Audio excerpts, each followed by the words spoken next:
හරි ආයිබෝස් සුදනට ලෑස්ති වෙන්න ප්‍රශ්න පත්‍රාංක 7 අපි අද MCQ 25ක් සාකච්ඡා කරනවා.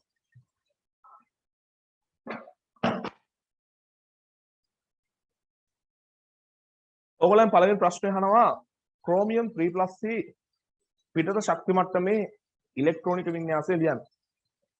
දැන් ළමයි ඔයගොල්ලෝ දන්නවා මේ ඉලෙක්ට්‍රෝනික වින්‍යාස සම්බන්ධ ප්‍රශ්න එනකොට හරි ජනප්‍රිය අවස්ථා දෙකක් තමයි ළමයි ක්‍රෝමියම් ඉලෙක්ට්‍රෝනික වින්‍යාසය සහ කොපර්ගේ ඉලෙක්ට්‍රෝනික වින්‍යාසය.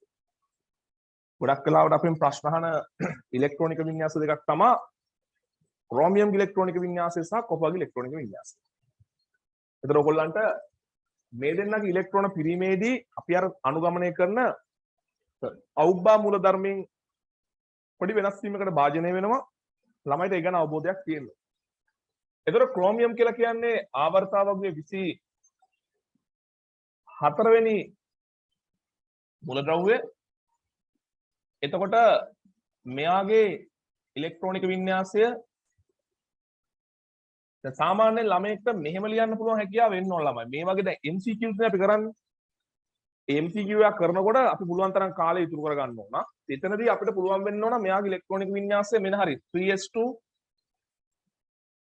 3p6 අර 4s2 3d4 සාමාන්‍ය ලියවෙන්නේ කොහොම. නමුත් ඔයගොල්ලෝ දන්නවා ඉලෙක්ට්‍රෝනික වින්‍යාසය පවතින්නේ 4s1 3d5 කියලා. මේ අර කොපර් වලත් ඔය වගේ වෙනස් වීමක් සිද්ධ වෙනවා. ඒතර ඔක අපිට ඕන නම් 3d5 4s1 කියලා ලියා ගන්න පුළුවන්. ප්‍රශ්නයක් නැහැ. ඒතර ක්‍රෝමියම් 3+ හදනකොට දැන් මම ළමයිට එක දෙයක් කියනවා මේ පොඩිම තැන ඉඳන් ආවරණය කරගන්න ළමයි. ඔයගොල්ලෝ 2021ද 2020ද 22ද 23ද කියන කාරණේ වැදගත් වෙන්නේ පොඩිම ප්‍රශ්නේ ඉඳන් ඔයගොල්ලන්ට කරන්න පුළුවන් දැනුම පිළිවෙලට හදලා තියාගන්න. මොකද සමහර පොඩි දේවල් ඔයගොල්ලන්ගේ අමතක වෙන්න පුළුවන්. එතකොට ක්‍රෝමියම් 3+ බවට පත් වෙනකොට ඉලෙක්ට්‍රෝන 3ක් අයින් කරනවා. එතකොට ළමයි 4s ට පිරිලා 3d ට පිරුණට ඉලෙක්ට්‍රෝන ඉවත් වෙනකොට 4s ගේ මුලින් ඉවත් වෙනවා. මෙතනින් අංක 1ට ඉලෙක්ට්‍රෝනයක් ඉවත් වෙනවා. මෙතනින් දෙවෙනි ඉලෙක්ට්‍රෝනය මේ දෙකක් ඉවත් වෙනවා කියලා නෙමෙයි කියන්නේ. දෙවෙනියට සහ තුන්වෙනියට ඉලෙක්ට්‍රෝන ඉවත් වෙනවා. හරිද? ඒ අනුව 3s2 3p6 මෙතන ඉලෙක්ට්‍රෝන දෙකක් ගියාම මේක 3d3 වෙනවා. ඒතර ඒ ආකාරයේ වින්‍යාසයක් ඕගොල්ලන්ට හම්බ වෙනවා 3s2 3p6 3d3 ආකාරයේ වින්‍යාසයක් හම්බ වෙන ළමයි ප්‍රශ්නාංක උත්තරාංක 4 දී මොන හරි දෝෂයක් වුණොත් මතක් කරන්න ළමයි. හරි? විද්‍යුතයට පරමාණුක ස්වභාවයක් ඇති බව දෙවෙනි ප්‍රශ්නය. විද්‍යුතයට පරමාණුක ස්වභාවයක් ඇති බව මුලින්ම හෙළිදරව් කරන ලද්දේ පහත් සඳහන් කවුරුන් විසින්ද? ඒක ස්ට්‍රෝනි ළමයි. ඒ කියලා කියන්නේ දැන් විද්‍යුතය කියන එක විදුලිය කියන එක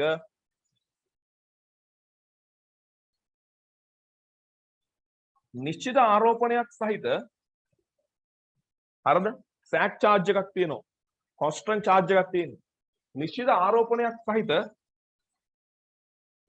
අංශු වලින් particles වලින් හැදලා තියෙන්නේ. හරියට නිකන් පදාර්ථයේ පරමාණු වලින් matter atoms වගේ. හරි පදාර්ථයේ පරමාණු වලින් හැදෙනවා වගේ විද්‍යුතයක් නිශ්චිත ආරෝපණයක් සහිත අංශු වලින් හැදලා තියෙනවා. මේ අංශු වලට එයා කියනවා ඉලෙක්ට්‍රෝනය. මුලින්ම එයා තමයි නම දෙන්නේ. ඉලෙක්ට්‍රෝනය. හරිද? මෙන්න මේ අදහස තමයි අපි කියන්නේ විද්‍යුතයේ පරමාණුක ස්වභාවය කියලා. මේක ස්ට්‍රෝනි විසින් ප්‍රකාශ කරා. ස්ට්‍රෝනි.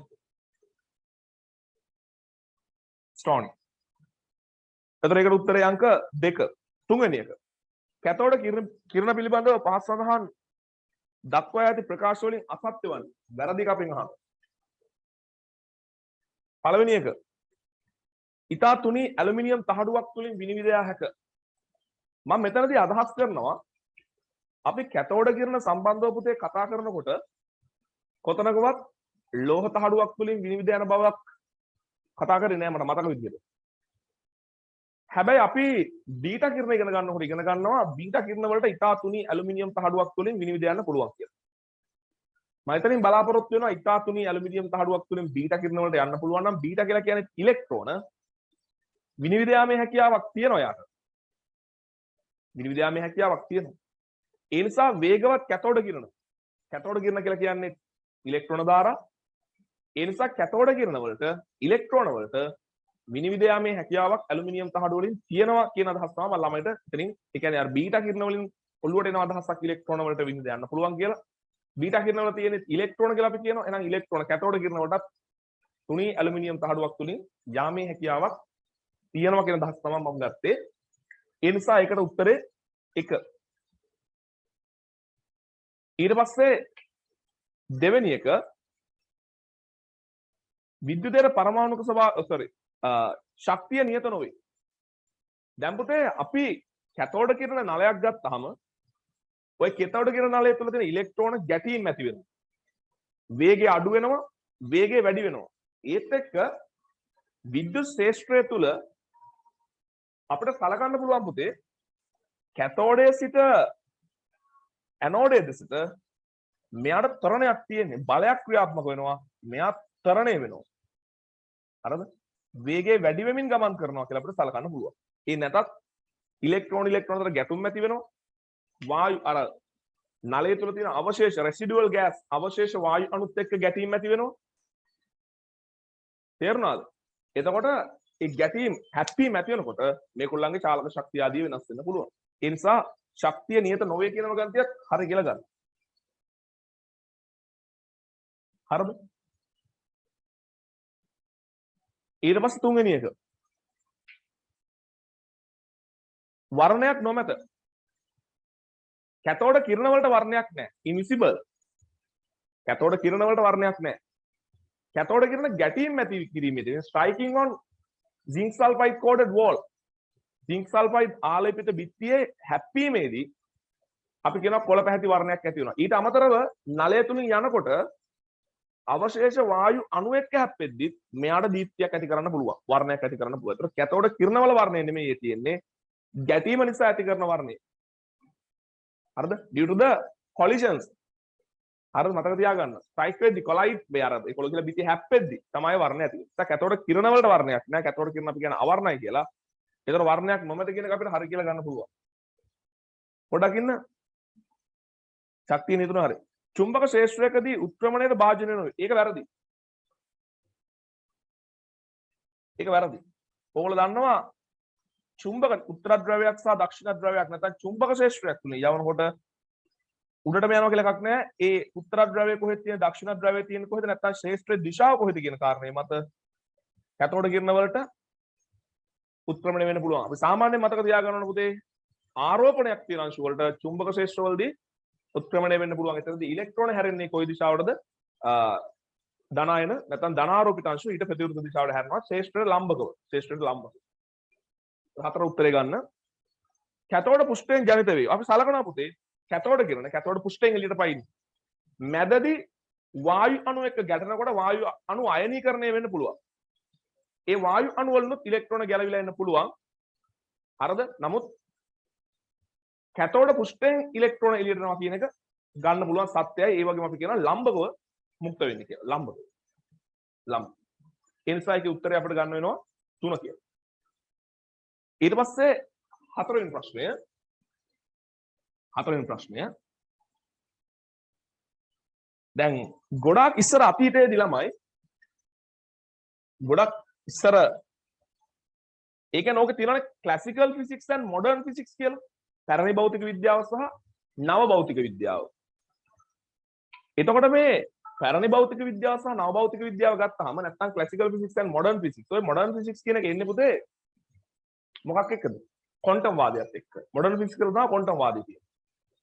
ඒතර ක්වොන්ටම් වාදය තමයි අපි සලකන්නේ විද්‍යුත් චුම්බක විකිරණයක්. අපි හිතමු ආලෝක කිරණක් කියලා. ලයිට් කියලා. හරිද? මේ ආලෝක කිරණක් ශක්ති පැකට්ටු ධාරාවකින් සමන්විත වෙනවා කියන එක සලකන්නේ ක්වොන්ටම් වාදය. Quantum theory. හරිද? ඒතර ඊට පෙර කලින් ආලෝක කිරණක් සැලකුවේ හුදෙක් තරංගයක්. it's a wave. තරංගයක්. ඒතර තරංග වලට ආවේනික ගුණ. ඒතර මේක මේ තරංගයක්, තරංග වාදය. ඒකවල හදාගත්ත තියරියක් තියෙනවා. තරංගවාදය. ඒ තරංගවාදයෙන් මෙයාගේ ಗುಣ පැහැදිලි කරන්න පුළුවන්. මෙයා පෙන්වන ಗುಣ. තරංගවාදයෙන් ඒගොල්ලෝ ඒ කාලේ භාවිතා කරා තරංගවාදය කියලා. ඒගොල්ලෝ හදාගත්ත තියරියක්. ඒතකොට තරංගවාදය wave theory, the wave theory, the wave theory. මේ wave theory එක පාවිච්චි කරලා තරංගවාදය භාවිතා කරලා ඒගොල්ලන්ට පැහැදිලි කරන්න පුළුවන් මෙයාගේ ಗುಣ තිබ්බා. මෙයා ಗುಣ තිබ්බා. මොනවාද වර්තනය, විවර්තනය? වර්තනය. හරිද? ඊට පස්සේ විවර්තන වර්තනය කියලා කියන්නේ එක පෘෂ්ඨයකින් තව පෘෂ්ඨයකට ඇතුල් වීමේදී ගමන් දිශාව වෙනස් කිරීම. ඊට පස්සේ විවර්තනය ආලෝකයක් කිරණයක් ගමන් කරලා බාධකයක් තුලින් ගමන් කිරීමේදී මේ විදිහට දිශාව වෙනස් වීම. ඒ වගේ දේවල් පැහැදිලි කරන්න පුළුවන් වුණා පුතේ. පැරණි භෞතික විද්‍යාවෙන් එහෙම නැත්නම් තරංගවාදයෙන්. හැබැයි ඔය උෂ්ණ වස්තු විකිරණය black body radiation ඔයාලට ෆිසික්ස් එකෙන් සමහරට උගන්වයි. ඊට අමතරව ප්‍රකාශ විද්‍යුත් ආචරණය photo electric effect power cut. හරිද? කොහොම කලබල වෙන්න එපා. ඒ වගේ දේවල් පැහැදිලි කරන්න බෑ. හරි? මොනවාද? ලියා ගන්න අනිත් පැත්තේ උෂ්ණ වස්තු විකිරණය black body radiation and ප්‍රකාශ විද්‍යුත් ආචරණය photo electric effect. එතකොට පුතේ තරංගයක් සේ සැලකීමෙන් පමණක් ඉහත ඒවායේ කුමක් වඩා පැහැදිලි කර නොහැකිද? පැහැදිලි කරන්න බැරි A සහ B. A සහ D. A සහ D උත්තරේ 4. උත්තරේ 4. ඉන්න පොඩ්ඩක් බලන්න. හැබැයි මගේ ලැප් එකේ charge වෙලා නැහැ ළමයි. කරන්ට් එක ආවේ නැත්නම් ඕෆ් වෙනවා. බලමු ඊට අපි කරමු.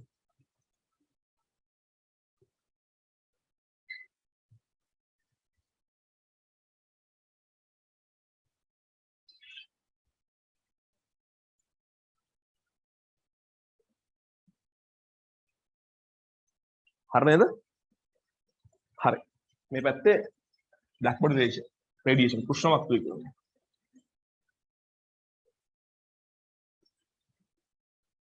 උෂ්ණ වස්තු විකිරණය ඊට පස්සේ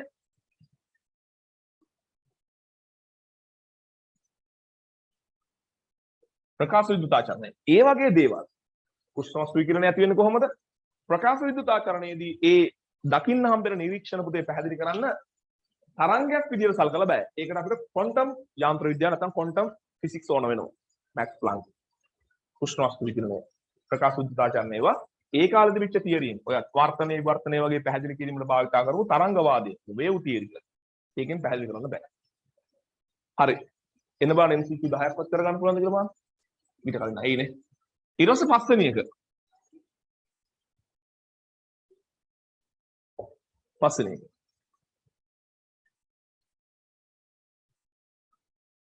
එක්තරා ෆෝටෝන මවුලයක ශක්තිය 2.34යි මට මේකට උත්තරේ දාන්න ළමෙක් කවුරු හරි එක්තරා ෆෝටෝන මවුලයක ශක්තිය 2.34යි 10.5යි ජූල් වේ එම ෆෝටෝනයකට අදාළ විකිරණයේ තරංග ආයාමය දැන් මෙහෙම ගන්න පුළුවන් පුතේ අපිට පස්වෙනි එක ෆෝටෝන මවුලයක ශක්තිය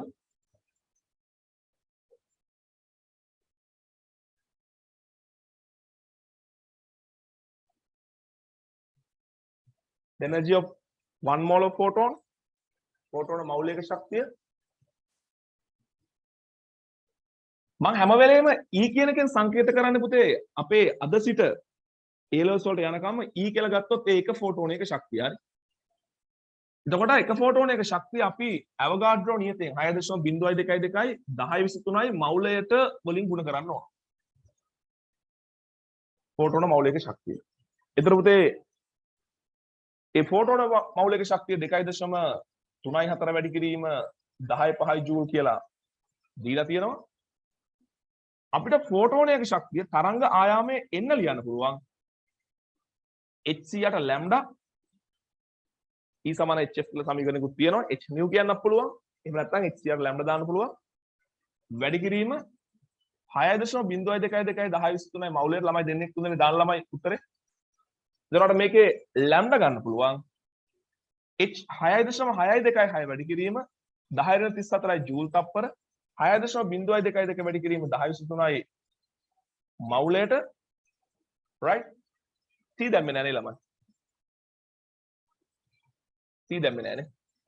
HC ගුණ කිරීම 3 වැඩි කිරීම 10 8යි ms ඍණ 1 ගුණ කිරීම 6.022210 මවුලයට බෙදීම 2.34යි 10 5යි ජූල්.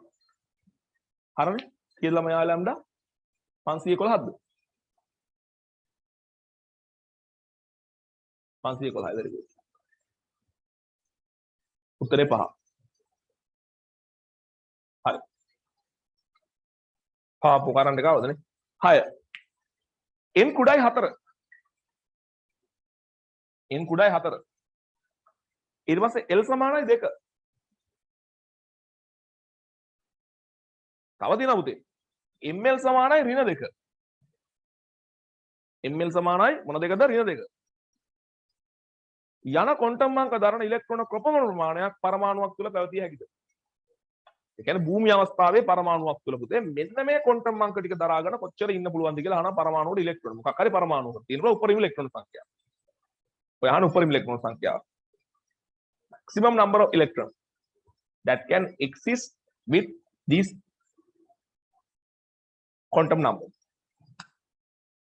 එතකොට n කුඩායි 4 කියලා කියන්නේ ඔයා සලකන්න ඕන ඉලෙක්ට්‍රෝන ටික තියෙන්නේ පළවෙනි ශක්ති මට්ටමේ දෙවෙනි ශක්ති මට්ටමේ තුන්වෙනි ශක්ති මට්ටමේ. පළවෙනි ශක්ති මට්ටමේ දෙවෙනි ශක්ති මට්ටමේ තුන්වෙනි ශක්ති මට්ටමේ. n සමානයි 1 n සමානයි 2 n සමානයි 3. මෙතන තියෙන පුතේ මේ කෝඩ් එක ඩිකෝඩ් කරනවා අපි.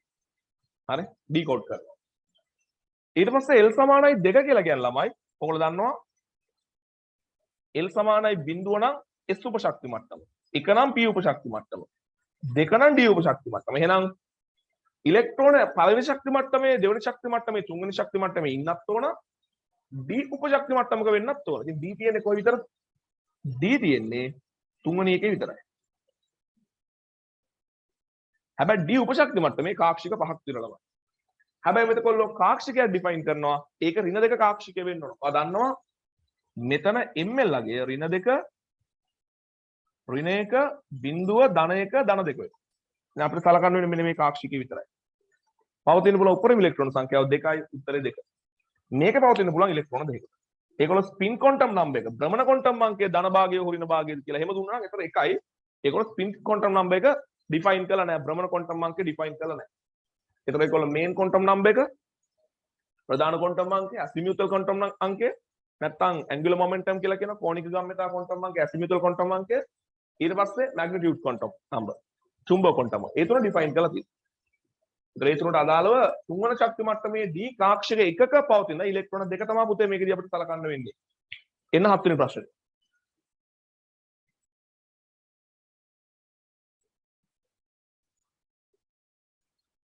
එන්න හත්වෙනි ප්‍රශ්නේ.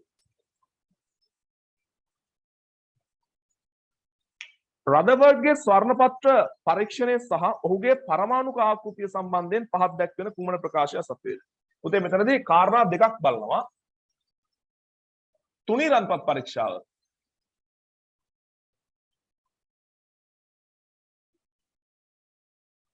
The thin Godley experiment. ඒ වගේම ඒක විතරක් නෙමෙයි පුතේ. එයාගේ පරමාණුක ආකෘතිය. හරිද? ඒක රදර්ෆර්ඩ්ගේ පරමාණුක ආකෘතිය. අපි කියන ග්‍රහ ආකෘතිය, නැත්නම් න්‍යෂ්ටික ආකෘතිය, ග්‍රහ න්‍යෂ්ටික ආකෘතිය කියලා කියනවා. ඇත්තටම ඉතින් තුනී රන්පත් පරීක්ෂාවෙන් නිගමනයකට ආවේ න්‍යෂ්ටිය ගැනනේ. ඒ හරහා ඉතින් එන්නේ න්‍යෂ්ටික ආකෘතිය, ප්‍රථම න්‍යෂ්ටික ආකෘතිය. The first nuclear model, ප්‍රථම න්‍යෂ්ටික ආකෘතිය. ප්‍රථම න්‍යෂ්ටික ආකෘතිය. න්‍යෂ්ටිය වටේ ඉලෙක්ට්‍රෝනත් කැරකෙනවා කියලා කිව්වනේ. හරිද? ඒ අනුව අපිට න්‍යෂ්ටියකින් සමන්විත පරමාණු වටේ ඉලෙක්ට්‍රෝන කැරකෙන ආකෘතියක් තමයි අපිට රදර්ෆර්ඩ්ගේ දකින්න හම්බෙන්නේ. හැබැයි ඉලෙක්ට්‍රෝන කැරකෙනවා කියන එක තුනී රන්පත් පරීක්ෂාවෙන් ආපු නිගමනයක් නෙමෙයි. මම මේක ඔයාලට කලින් කියලා තියෙනවා. ඒක යා අදහසක් විදිහට ඉදිරිපත් කරා. හැබැයි ওই ඉලෙක්ට්‍රෝන කැරකෙනවා කියන එක පුතේ අපේ විෂය නිර්දේශයේදී රදර්ෆර්ඩ්ගේ ආකෘතියෙන් වැඩි වශයෙන් බලාපොරොත්තු වෙන්නේ නැහැ. රදර්ෆර්ඩ්ගේ ආකෘතියෙන් බලාපොරොත්තු වෙන්නේ යා න්‍යෂ්ටිය සොයා ගැනීම සම්බන්ධව පමණයි. ඉලෙක්ට්‍රෝන කැරකෙනවා කියන එක කතා කරන්නේ බෝ ආකෘතියේදී. කක්ෂවල කැරකෙනවා, ඒවට නිශ්චිත ශක්තිය තියෙනවා. ඊට පස්සේ න්‍යෂ්ටිය සිට කක්ෂයකට දුර ඒ සමීකරණ ඒවා අපිට හම්බෙන්නේ කොහෙන්ද? බෝ ආකෘතිය. නමුත් රදර්ෆර්ඩ්ගේ ආකෘතිය තුල ඉලෙක්ට්‍රෝන කැරකෙනවා කියන අදහස තියෙනවා. හරි? න්‍යෂ්ටිය ලෙස හඳුන්වනු ලබන ඉතා කුඩා ප්‍රදේශයක සියලුම ධන ආරෝපණය පරමාණුවේ තියෙන ඔක්කොම ධනාරෝපණය 100% positive charge එක. එයා කියනවා න්‍යෂ්ටියේ තියෙන නියුක්ලියස් එකට එනවා කියලා. කේන්ද්‍රගත වෙනවා. centered. හරි? කේන්ද්‍රගත වෙනවා. ඒක තැනක චූටි තැනක සියලුම ධනාරෝපණය තියෙන.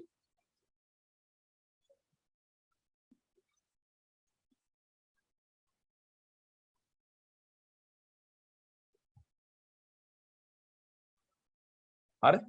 ඒක හරි. පළවෙනි වගන්තිය හරි.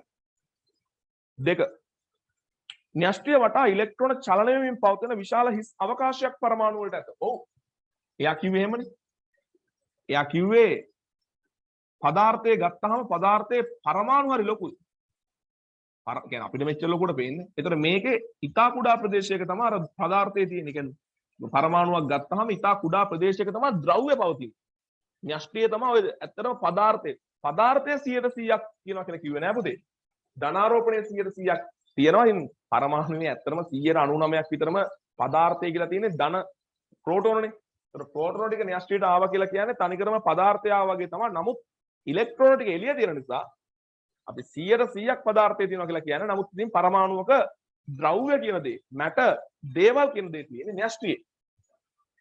ඉතින් එළිය තියෙන්න පුළුවන් ඉලෙක්ට්‍රෝන ටිකට ඒ නිසා රදර්ෆර්ඩ් කියනවා මේ න්‍යෂ්ටිය වැඩි ප්‍රමාණයක් සමන්විත වෙන්නේ හිස් අවකාශ. empty space. හරි? space. හිස් අවකාශ. ඒ හිස් අවකාශය තමයි ඉතින් ඔය ඉලෙක්ට්‍රෝන කැරකෙනවා කියන අදහස තියෙන්නේ. අපිට ඒක හරි කියලා ගන්න පුළුවන් පුතේ. රදර්ෆර්ඩ් ඔය වගන්තිය ඔහොම්මම කිව්වේ නැති වෙන්න පුළුවන්. නමුත් ඉතින් න්‍යෂ්ටිය වටේ ඉලෙක්ට්‍රෝන කැරකෙනවා කියලා කිව්වනම් වැඩිපුර ඇල්ෆා අංශු කිසිදු බාධාවකින් තොරව ගමන් කරන්නේ. වැඩිපුර ඇල්ෆා අංශු කිසිදු බාධාවකින් තොරව ගමන් කරන්නේ. ඒ කිසිදු බාධාවකින් තොරව ගමන් කරන නිසා තමයි පුතේ කිව්වේ පදාර්ථය කියන දේ හරිය පොඩි අවකාශයක තියෙන්නේ. පරමාණු ඉතිරි සියල්ල හිස් අවකාශය. ඒ නිසා ඇල්ෆා අංශු අති විශාල සංඛ්‍යාවකට කිසිදු බාධාවකින් තොරව තුනීරන් පත්‍රය හරහා යන්න පුළුවන්. ඉතින් ඒතකොට මෙතනින් අපි අදහසක් ගත්තා න්‍යෂ්ටිය වටේ ඉලෙක්ට්‍රෝන කැරකෙනවා. ඒතර යා තුනීරන්පත් පරීක්ෂාවේදී කිව්වා පරමාණු විශාල ප්‍රදේශයක් හිස් අවකාශ. ඉතින් එහෙනම් ඒ හිස් අවකාශය ඉතුරු කරලා තියෙන්නේ ඔය ඉලෙක්ට්‍රෝන තමයි කැරකෙන්න ඕනේ. ඒ නිසා අපි දෙවෙනි වගන්තිය හරි කියලා ගමු. 3 සූර්යයා වටා ග්‍රහලෝක පරිභ්‍රමණය වන ආකාරයට න්‍යෂ්ටිය වටා ස්ථිර කක්ෂවල ඉලෙක්ට්‍රෝන පරිභ්‍රමණය වේ. ස්ථිර කක්ෂ කියන වචනේ ස්ථිර කක්ෂ කියන ගැන මම වැඩි අවධානයක් උතනදී යොමු කරන්නේ නැහැ.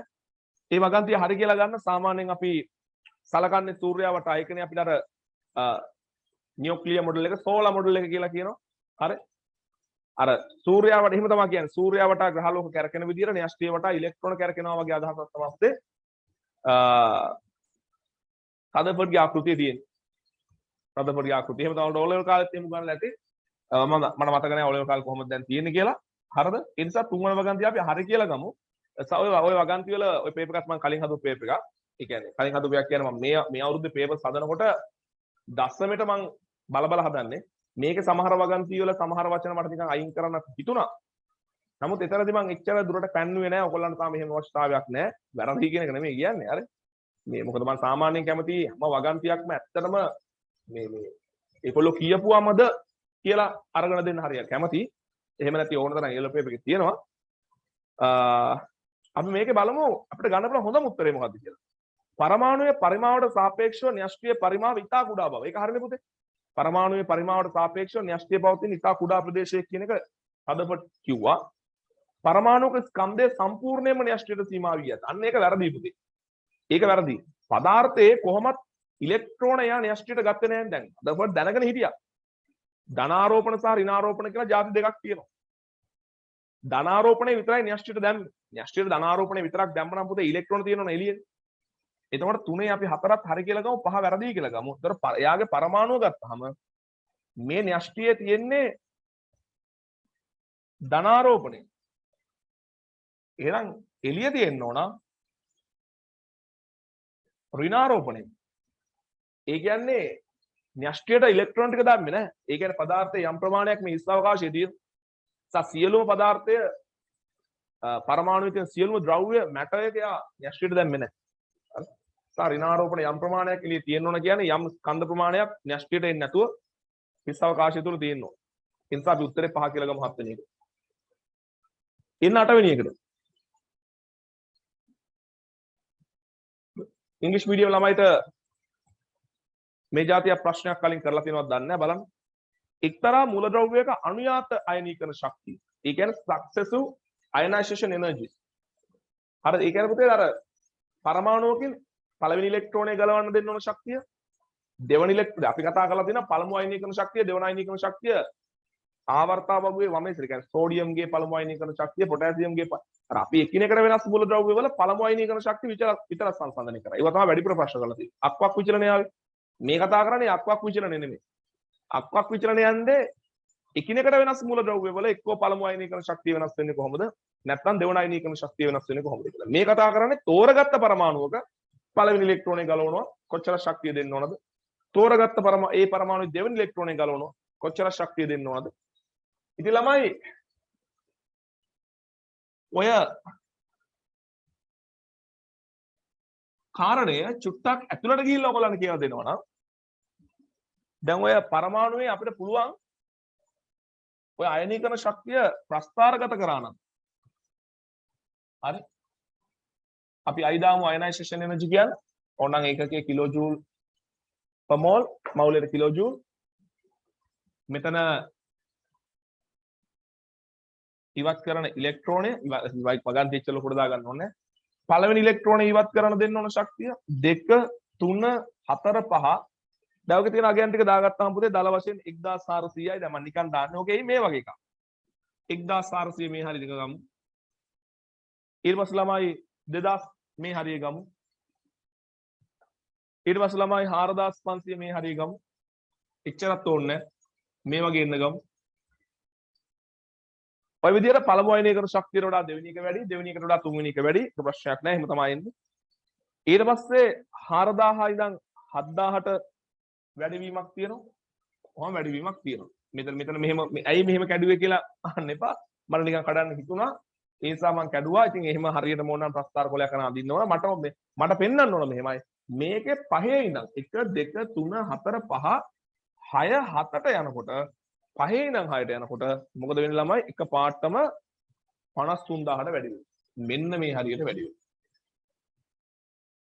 ඊට පස්සේ ආයෝක අඩුයි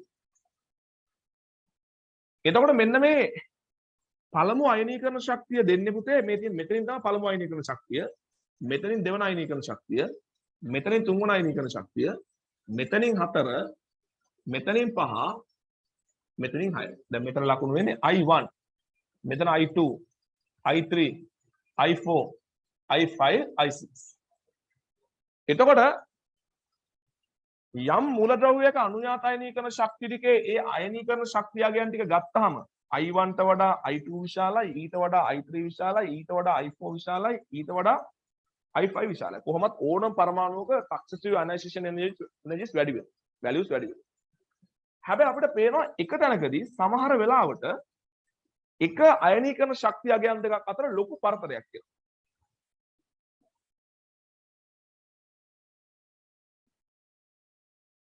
ඒක අපිට මෙතනත් පේන්න තියෙනවා මෙතනත් අගයන් ටික ගත්තහම පේනවා පුතේ අපි ඊතර සලකනවා අයනීකරණ ශක්තිය ඒ ප්‍රබල විචලනයට කලින් තියෙන අයනීකරණ ශක්තිය ටික තියෙනවනේ 1 2 3 4 5 අන්න ඒකෙන් අදහස් වෙන්නේ පුතේ මෙයාගේ අවසාන ශක්ති මට්ටමේ ඉලෙක්ට්‍රෝන 5ක් තියෙනවා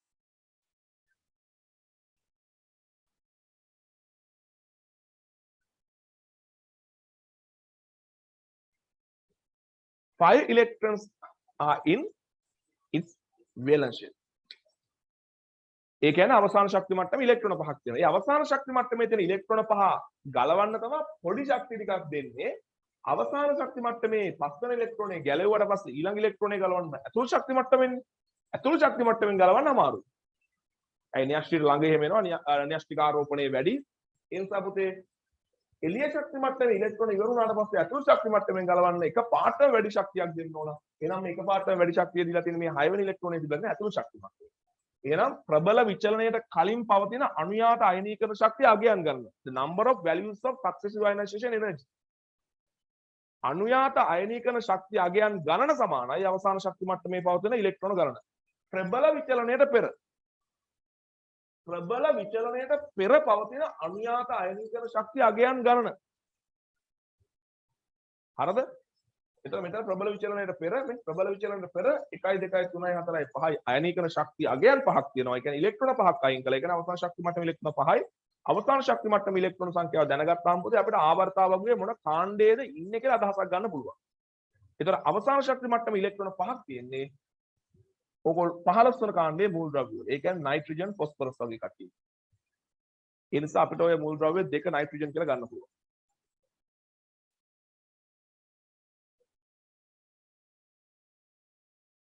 හරි දාගන්න ඕන නම් ඉංග්‍රීසි මීඩියම් ළමයි ඉන්නවනම් the number of ionization values නැත්නම් the number of successive ionization energy values before the rapid change ප්‍රබල විචලනයට කලින් තියෙන අගයන් ගන්න. හරි successive කතාව ඕනේ the number of values before the නැත්නම් before first rapid change. දැන් ඔගේ තව පුතේ සමහරවල් ප්‍රබල විචලන කීපයක් වෙන්න පුළුවන්. මෙන්න මෙහෙම වෙන්න පුළුවන්. හරි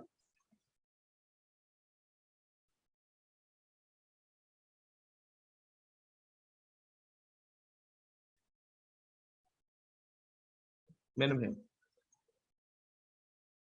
ඒතර මේකත් රැපිඩ් චේන්ජ් එකක් විදිහට ගන්නවා. මෙතන රැපිඩ් චේන්ජ් එකක් නැහැ. මේක නිකන් මම මේ වගේ සමහර ලාවට ඒ වගේ චේන්ජ් කීපයක් තියෙන්න පුළුවන්. ප්‍රබල විචලන දෙකක්. ඒතර අපි ගන්න ඕන ෆස්ට් රැපිඩ් චේන්ජ් එකට කලින් තියෙන වැලියුස් ගන්න.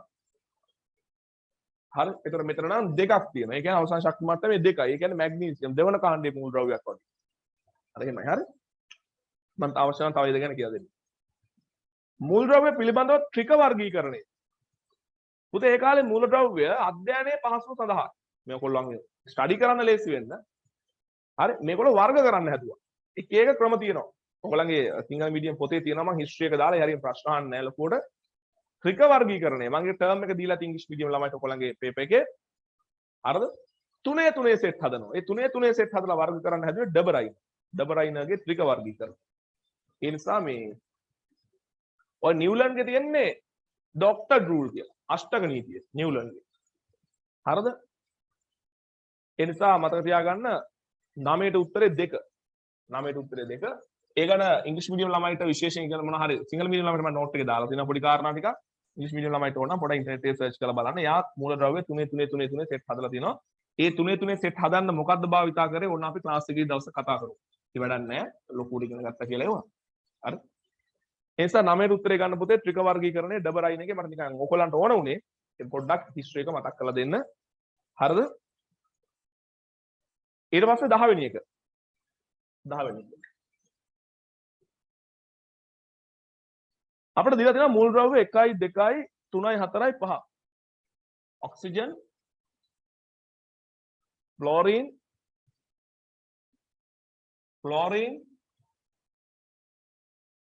සිලිකන්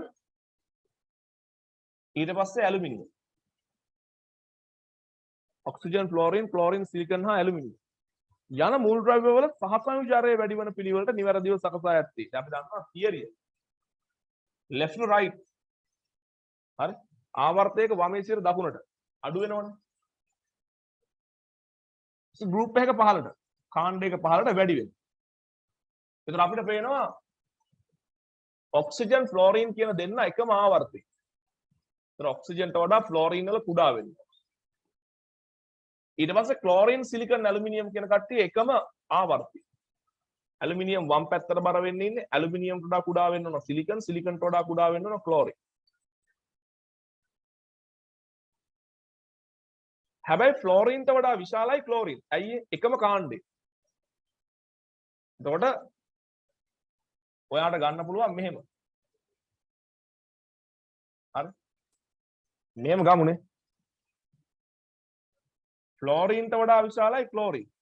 එහෙම වුණොත් අපිට ගන්න පුළුවන් ක්ලෝරින්ට වඩා විශාලයි ක්ලෝරින්, ක්ලෝරින්ට වඩා විශාලයි සිලිකන්, සිලිකන්ට වඩා විශාලයි ඇලුමිනියම්. එතකොට ඔක්සිජන් කොහෙද දාන්නේ? දැන් ඔක්සිජන් ක්ලෝරින්ට වඩා විශාලයි. ඔක්සිජන් ක්ලෝරින්ට වඩා විශාලයි. එතකොට දැන් ඔක්සිජන් දාන්නේ මෙතෙන්ටද ක්ලෝරින්ට වඩා විශාලද දාන්නේ. සාමාන්‍ය පුතේ ඔක විචලන යන්නේ මෙහෙමනේ ඔයාලට කියලා දිනවා. ඔන්න ඔහම එන්නේ. හරිද? මෙහෙම එන්නේ. සාමාන්‍යයෙන් දෙවන ආවර්තය සහ තුන්වන ආවර්තය ගත්තාම දෙවන ආවර්තය කවුද ඉන්නේ? ලිතියම්, බෙරිලියම්, ඔය බෝරෝන් වගේ ගත්තාම හරිද? ඔව් මෙහෙම නෙන්නේ. ඒතර ඔක්සිජන් ඉන්නේ මේ හරිය ළමයි. ඔක්සිජන් ෆ්ලෝරින් ඉන්නේ මේ හරිය. ඒතර ඔක්සිජන් ෆ්ලෝරින් වගේ කට්ටියට වඩා කොහොමත් මේ හරිය ඉන්න ක්ලෝරින් විශාලයි. එහෙම ගමු. මම ඔයාලට මතක තියාගන්න පොඩි කාරණයක් කියලා දෙනවා. කොහොම ගමු. එතකොට අර සමහර වෙලාවට දෙවන ආවර්තයේ මුලින් ඉන්න කට්ටියට වඩා මේකේ කීප දෙනෙක් කුඩා වෙන්න පුළුවන්.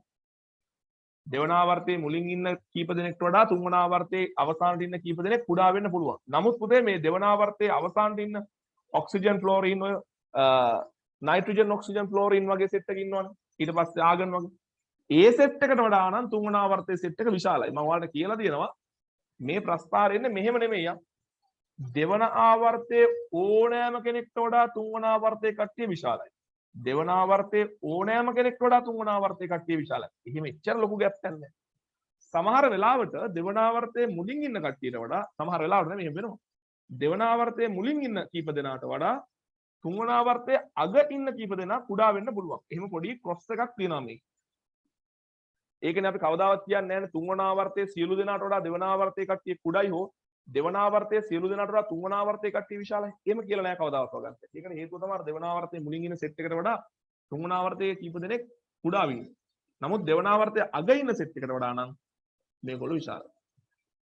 ඒ නිසා අපිට මේක උත්තර දෙන්න පුළුවන් ෆ්ලෝරින්ට වඩා ඔක්සිජන් විශාලයි ඊට වඩා ක්ලෝරින්. ඒ කියන්නේ දෙවන ආවර්තයේ අග ඉන්න දෙන්න කොහොමත් කුඩායි කියලා ගත්තා තුන්වන ආවර්තයේ කට්ටියට වඩා. ඊට පස්සේ සිලිකන් ඊට පස්සේ ඇලුමිනියම්.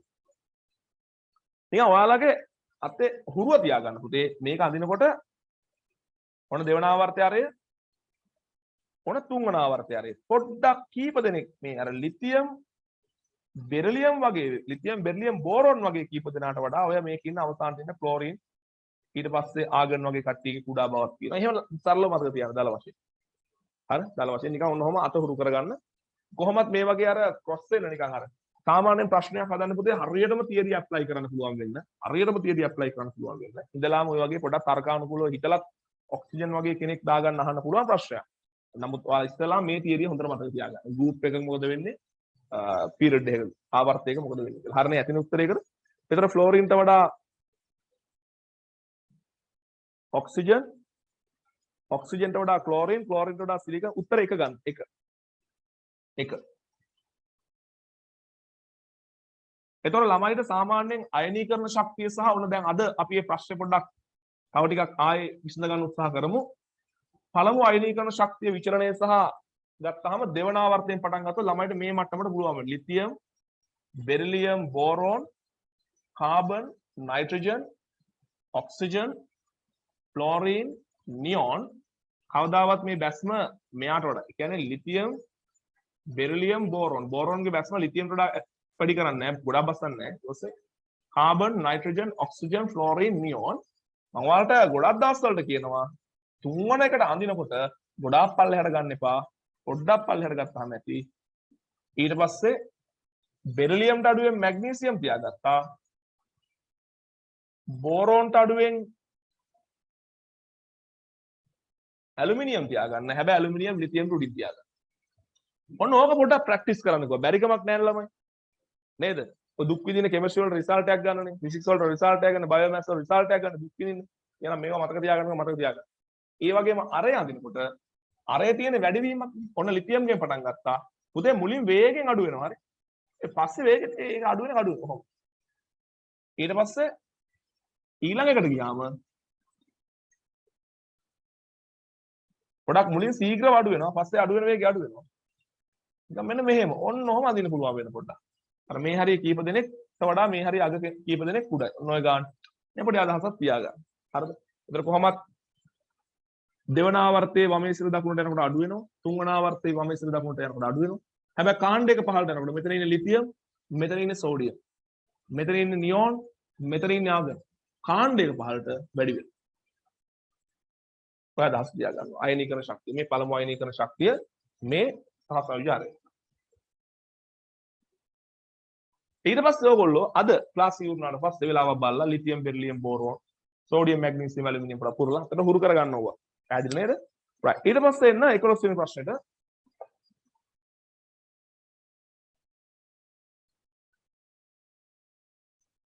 11 වෙනි ප්‍රශ්නේ. 11 වෙනි ප්‍රශ්නේ කියනවා පුතේ ඔක්සිජන් නයිට්‍රජන් කාබන් ඊට පස්සේ සිලිකන් ඇලුමිනියම් මැග්නීසියම් කියන කට්ටියගේ පළමු අයනීකරණ ශක්තිය වැඩි වෙන පිළිවෙලට නිවැරදිව සකසන්න. ඒක නම් අපිට අක්වක් විචරණයක් ගන්න ඇඳලා ගන්නත් පුළුවන් ළමයි.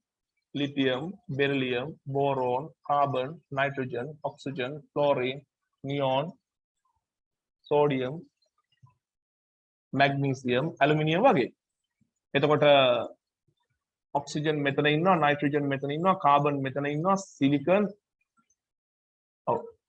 සිලිකන් කාබන්ට යටින් පල්ලෙහාන් ඉන්න ඕන. මොකද එකම කාණ්ඩයේ පල්ලෙහාට යද්දී අයනීකරණ ශක්තිය අඩු වෙනවා. මෙතන නෙමෙයි. මෙන්න මේ හරිය ඉන්නවා. හරිනේ. ඊට පස්සේ ඇලුමිනියම් මේ හරිය, මැග්නීසියම් මේ හරිය. දැන් කාගේද අඩු? අඩුම ඇලුමිනියම්. ඊට පස්සේ මැග්නීසියම්. ඊට පස්සේ සිලිකන්. එතන තර්කානුකූලයි. මේ තුන් දෙනා වෙනම කම්පෙයාර් කරගන්න පුළුවන්. පැහැදිලිවම සිලිකන්ට වඩා කාබන් වැඩි. එකම කාණ්ඩයේනේ. එකම කාණ්ඩයේ උඩින් ඉන්න කෙනාගේ ෆස්ට් අයනයිසේෂන් එනර්ජි එක වැඩි. ඊට වඩා ඔක්සිජන්ගේ වැඩි. ඊට වඩා නයිට්‍රජන්ගේ වැඩි. කොහොම ගන්න? එතන උත්තරේ මොකද්ද? Aluminium, magnesium, silicon, carbon, oxygen, nitrogen. උත්තරේ 4 කියලා දාගන්න. ඊට පස්සේ 12 වෙනි එක නයිට්‍රජන්, ඔක්සිජන්, ෆොස්ෆරස් සාධනයේ විද්‍යුත්‍රයතාවය අඩු වෙන පිළිවෙල. දැන් විද්‍යුත්‍රයතාවයේ ඉලෙක්ට්‍රෝනෙගටිවිටි. හරි? ඉලෙක්ට්‍රෝනෙගටිවිටි ගත්තාම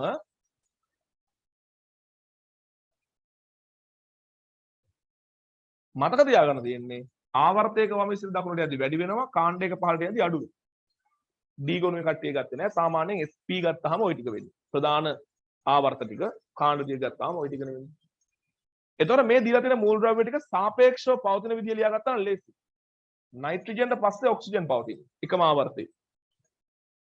නයිට්‍රජන්ට යටින් තමයි ෆොස්ෆරස් පවතින්නේ. නායනාගේ පස්ස කියලා ඉගෙනන්න ඕනේ. දැන් ආවර්තාවගුවක් නැතත් පොඩ්ඩක් මතක තියෙන්න ඕන. ආසනික් තමයි ෆොස්ෆරස් යටින් තියෙන්නේ. තාම 23 ළමයිට ආවර්තාවගුව ඒ තරම් මතක නැහැ.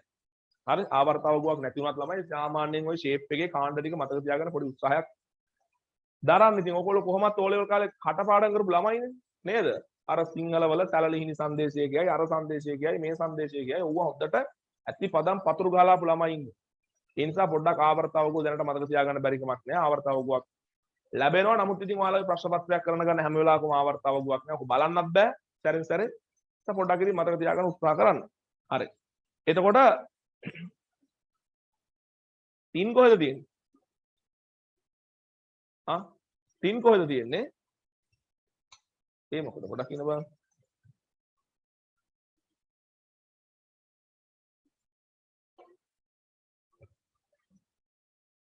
හරි.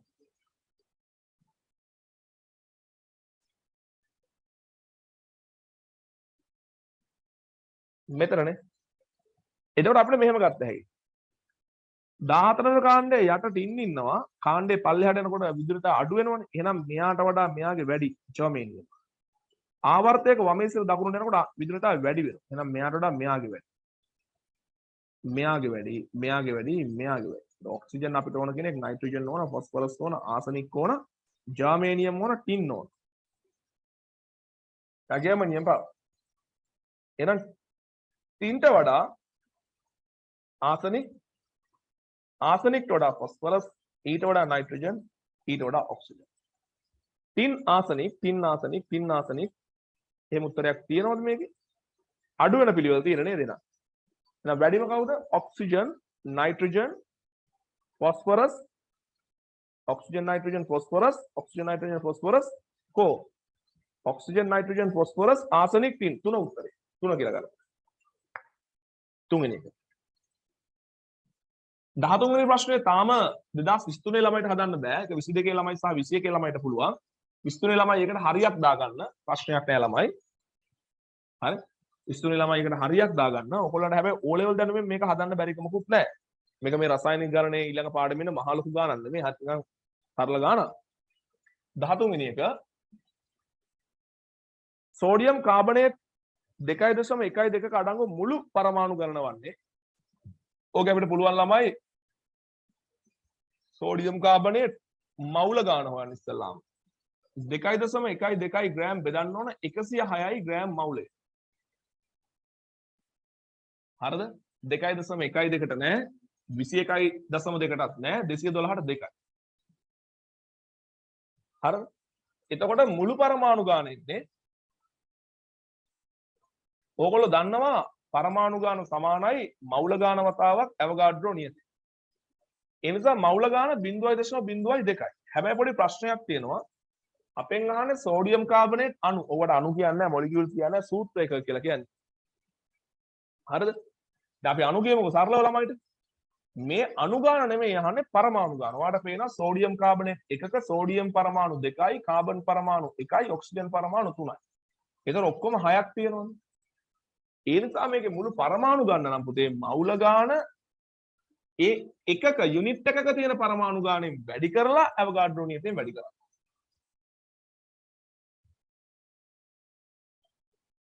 කීයද ළමයි ඔකට ආපු උත්තරේ කියන්නකො මට. හදපු කෙනෙක් උත්තරේ කියන්නේ පහත් දෙක එනවද? කන්ෆර්ම් කරන කවුරුද? උත්තරේ දෙක එනවලු. 1.2 10 22 බලන්න පොඩ්ඩක් 13 14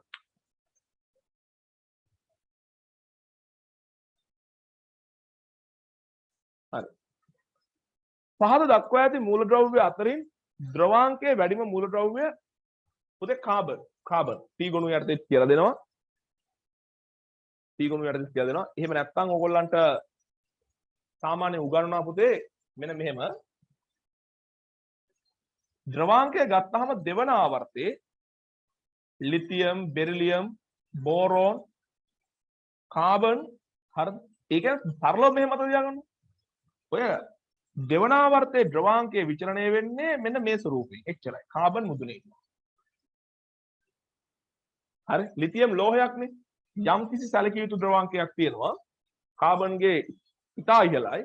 ඊට පස්සේ පුතේ මේ දෙවන ආවර්තයේ කෙලවරට යදී වායුනේ ඉන්නේ. වායු වල ද්‍රවාංකය කියන්නේ මෙල්ටිං පොයින්ට් එක. ඒ කියන්නේ සොලිඩ් එක ලික්විඩ් වෙන ටෙම්පරේචර් එක.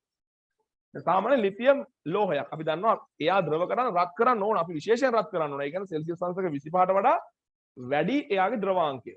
අපි රත් කරන්න ඕන ළමයි. ඒ කියන්නේ සෙල්සියස් අංශක 25ට වැඩි. 50ක් 60ක් වගේ අපි ඕන ගමු. කාබන්ගේ ගොඩක් වැඩි. හැබැයි ආවර්තාවගුවේ දෙවන ආවර්තයේ කෙලවරට යනකොට ඉන්නේ වායු. නියෝන් නේද? නයිට්‍රජන්, ඔක්සිජන්, ෆ්ලෝරින්, නියෝන් වායු වල ද්‍රවාංකය ගොඩක් වැඩි මෙල්ටිං පොයින්ට්. ඒ කියන්නේ අපිට අත්දැකීමෙන් කියන්න පුළුවන් ලිතියම් කියන්නේ ලෝහයක්. එයා සාමාන්‍ය රත්. ඒ කියන්නේ එයාගේ ද්‍රවාංකයේ කාමෘෂ්ණත්වයට වඩා වැඩි යගයක තියෙන්නේ. හැබැයි කාමෘෂ්ණත්වයේ වායු ඉන්නවා නියෝන් වගේ කට්ටිය. කාමෘෂ්ණත්වයේදී වායු විදිහට පවතින්නේ ඒගොල්ලන්ගේ ද්‍රවාංකය ගොඩක් අඩුයි. ඒ නිසා සාමාන්‍යයෙන් අපි කියනවා පුතේ පළවෙනි කාණ්ඩයේ සිට 14 වෙනි කාණ්ඩයට ද්‍රවාංකයේ වැඩි වෙලා වැඩි විච්ච වේගයට වඩා වේගයකින් නැවත 18 වෙනි කාණ්ඩයට යද්දී අඩු වෙනවා. මෙල්ටිං පොයින්ට් එක. ද්‍රවාංකය 14ට වැඩි වෙලා ඊට වඩා වේගෙන් අඩු වෙනවා. ඒ නිසා අපි කාබන් කියලා ගමු ඒකට උත්තරේ 15 වෙනි එක. උත්තරේ කනේ 15. නියෝන්, සෝඩියම්, මැග්නීසියම්, ඇලුමිනියම්, සිලිකන් යන මූල ද්‍රව්‍ය දෙවන අයනීකරණ ශක්තිය. දැන් දෙවන අයනීකරණ ශක්තිය ගන්න පුළුවන් පුතේ අපිට පළමු අයනීකරණ ශක්තිය අපි දන්නවා. ඒක මෙහෙමනේ ගන්න කියලා දුන්නේ. ඔතන ඉන්න මූල ද්‍රව්‍ය මොකේද? ඒගොල්ලෝ ඉන්නේ රයිට් මෙහෙමනේ. අපි ගමු මේ lithium, beryllium, boron, carbon, nitrogen, oxygen, fluorine, නියෝන්.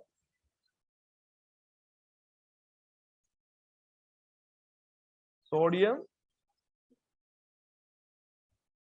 magnesium, aluminium, silicon, phosphorus, sulfur, chlorine, argon. ඔහොම ස්වරූපයක් නෙන්නේ. හැබැයි පුතේ ඔයගොල්ලෝ දන්නවා දෙවන අයනීකරණ ශක්තියදී අපි එකක් පන්නනවානේ. sodium මෙතෙන්ට එනවා.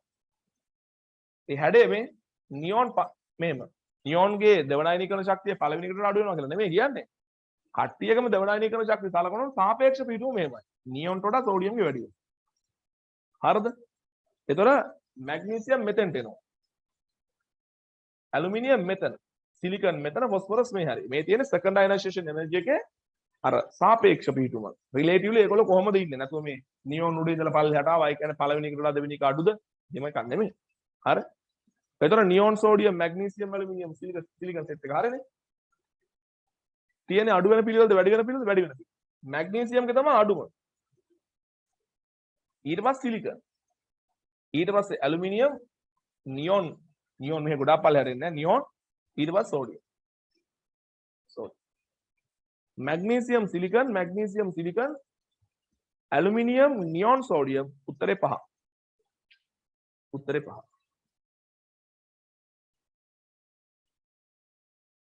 ප්‍රශ්නාංක 16 dative bonds ගැන මම ලොකුවට විස්තරේ ළමයිට තාම කියලා දුන්නේ නැහැ. මම dative bonds ගැන යම් ප්‍රමාණයක් කතා කරා දායක සහ සංයෝජක බන්ධන ගැන ප්‍රශ්න වලින් ටික කියලා දෙනවා. ඊට පස්සේ පාඩමේ අවසානටත් තව උදාහරණ ටිකක් කියලා දෙනවා. මොකද dative bonds බලෙන් ඔළුවට ගහන්න යන්න ඕනේ නැහැ. සාමාන්‍යයෙන් covalent bond එකක් සහසංයෝජ බන්ධනයක් විදියට සහසංයෝජ බන්ධනය සාමාන්‍ය සහසංයෝජ බන්ධනයක් විදියට දැනගෙන ඉන්න ටික කොහොමත් ලුයිස් ෆිල්ම් ඇඳලා හොඳට අත්දැකීම් වෙනකොට ඔය දායක බන්ධන අඳුන ගන්න හරි ලේසි. අපි බලමු ප්‍රශ්න වලින් ටිකක් කතා කරමු. එතකොට මේ 16 වෙනි එකේ අපෙන් අහනවා සංගත බන්ධනයක් dative bond එක දායක බන්ධනයක්. සංගත කියලා කියන්නේ දායක බන්ධනයක් විදිහටම ගන්න. සංගත බන්ධනයක් සඳහා සහභාගී වන දායකයේ සෑම විටම ඍණාරෝපිත අයනයක. දායකය කියලා කියන්නේ ඩෝනර් ඉලෙක්ට්‍රෝන යුග දැන් කොහොමද දන්නවා මේ මොකක්ද මේ සංගත? එහෙම නැත්නම් දායක සහ සංයෝජක. හරිද? dative covalent bond. හරිද? මොකද්ද මේ වෙන්නේ? ඉලෙක්ට්‍රෝන යුගලක් සහිත කාක්ෂිකයක් හිස් කාක්ෂිකයක් එක්ක අතිච්ඡාදනය වෙලා අර අපි දකින සාමාන්‍ය ඉලෙක්ට්‍රෝන යුගලක හවුලේ තබා ගැනීම ෂෙයා කරගෙන බන්ධනයක් හදන එක. ඒතර පුතේ මේකෙදී මේ පළවෙනි වගන්තියේ වැරදි. එහෙම දායකයේ හැම වෙලේම ඍණාරෝපිත වෙන්න ඕනේ නැහැ. දැන් උදාහරණයක් විදිහට ඔයා මතක තියාගන්න මේ NH3 සහ BF3 අතර ඔය අපේ සිලබස් එකේ කතා කරන ජනප්‍රිය දායක බන්ධනයක් හැදෙනවා. එතනදී වෙන්නේ නයිට්‍රජන් මත පවතින එකිසර යුගලක් මේ බෝරෝන්ට ලබා දීලා ඒ දෙන්න අතර හදනවා බන්ධනය. මේක මම උදාහරණ වලටත් දෙන එකක්. මේකෙදි මෙන්න මෙහෙම ආරෝපණයක් වෙනවා. නැත්නම් ඕක නිරූපණය කරන තව විදියක් කියනවා H3N BF3 කියලා. දැන් මෙතනදී ඔයාලට පේනවා මේ ඉලෙක්ට්‍රෝන දෙන කෙනා තමයි දායකය ඩෝනර් දාගන්න. දායකය. ගන්න කෙනාට කියනවා ප්‍රතිග්‍රාහකය acceptor. ඒතකොට මෙතන දායකයේ උදාසීන. එහෙම ඍණාරෝපිතව වෙන්න ඕන කියලා නීතියක් නැහැ. දෙක OH බන්ධනයක හයිඩ්‍රජන් පරමාණුව මත කුඩා ආරෝපණය. දායක බන්ධන ගැන අහනවා නෙමෙයි ප්‍රශ්නේ නේද? OH බන්ධනයක හයිඩ්‍රජන් පරමාණුව මත කුඩා ඍණාරෝපණයක් පවතී. දැන් ඒක හරියනේ. ඕගොල්ලෝ දන්නවා දැන් 23 ළමයි සියලු දෙනා දන්නවා OH ගත්තාම මේක අපි කියන්නේ ද්‍රවීය සහසංයෝජ බන්ධනයක් දාගන්න. ද්‍රවීය සහසංයෝජ බන්ධනයක්. පෝලා කොවලන්ට් බොන්ඩ් එකක්. මෙයාගේ විද්‍යුතතාවය 3.5යි මෙයාගේ 2.1යි මේ බන්ධන ඉලෙක්ට්‍රෝන මේ පැත්තට ඇදෙනවා. සංඛ්‍යාත්මක ගෑන විදිහට මතක තිබ්බේ නැතත් ඔක්සිජන්ගේ විද්‍යුතතාවය හයිඩ්‍රජන්ගේ විද්‍යුතතාවයට වඩා වැඩි. ඒ නිසා බන්ධන ඉලෙක්ට්‍රෝන ඔක්සිජන් පැත්තට ඇදෙනවා. ඒ ඇදීම තුල පුතේ මෙයාට ඍණාරෝපණයක් වෙනවා. මෙයාට සුළු ධනාරෝපණයක් වෙනවා කියන එක අපි කතා කරා. මේ ද්විද්‍රවයක් කියලා කියනවා පුතේ. මේ ද්‍රව දෙක ද්විද්‍රවයක්. ඒ වගේම මේක අපි කියනවා ද්‍රවීය සහසංයෝජ බන්ධනයක්. එහෙම නැත්නම් පෝලා කොවලන්ට් බොන්ඩ් එකක් කියලා. 3 උත්තර ඇවිල්ලා ඉවරයි නේද? සත්‍ය වන්නේ අපෙන් අහන්නේ. කැටායනයක් විශාල වීම එහි ද්‍රවීකාරක බලය ඉහළ යාමට හේතු වේ. අන විස්තරය ළමයිනුත් දැන් දන්නවා ද්‍රවීකාරක බලය පොලරයිසින් පවර් එක. හරිද? මේක වැරදි. හරිද? කැටායනයක ද්‍රවීකාරක බලය පොලරයිසින් පවර් එක වැඩි වෙන්නේ ළමයි. පොඩ්ඩක් ඉන්න. විස්තර ළමයිට මෙසදී කරන්නේ. හරි. කරා. ද්‍රවීකාරක බලය වැඩි වෙන්නේ අරය අඩු වෙද්දි ද්‍රවීකාරක බලය වැඩි වෙන්නේ පුතේ අරය අඩු වෙද්දි සහ ආරෝපණය වැඩි වෙනකොට. අරය අඩු වෙනකොට සහ ආරෝපණය වැඩි වෙනකොට. එතකොට මේක කියන්නේ ද්‍රවීකාරක බලය ඉහළ යනවලු විශාල වීම. විශාල වෙනවා කියන්නේ අරය රේඩියස් එක වැඩි වෙනවා කියන එකනේ වැරදි. රේඩියස් එක වැඩි වෙනකොට නැත්තම් අරය වැඩි වෙනකොට ද්‍රවීකාරක බලය අඩු වෙනවා. ඔය අපිට තව ආරෝපණ ගණක් වේ charge density කියලා වචනකින් කියන්නත් පුළුවන්. නමුත් තරලව මෙහෙම ගන්න. 4 දැන් අපිට උත්තරය ඇවිල්ලා තියෙන්නේ. ඔකේ සත්‍ය වගන්ත එකයි තියෙන්නේ. ඇනායනයක ඉලෙක්ට්‍රෝන වලාව විශාල වීමෙහි ද්‍රවණශීලතාවය ඉහළ යාමට හේතු වේ. ආප්පා.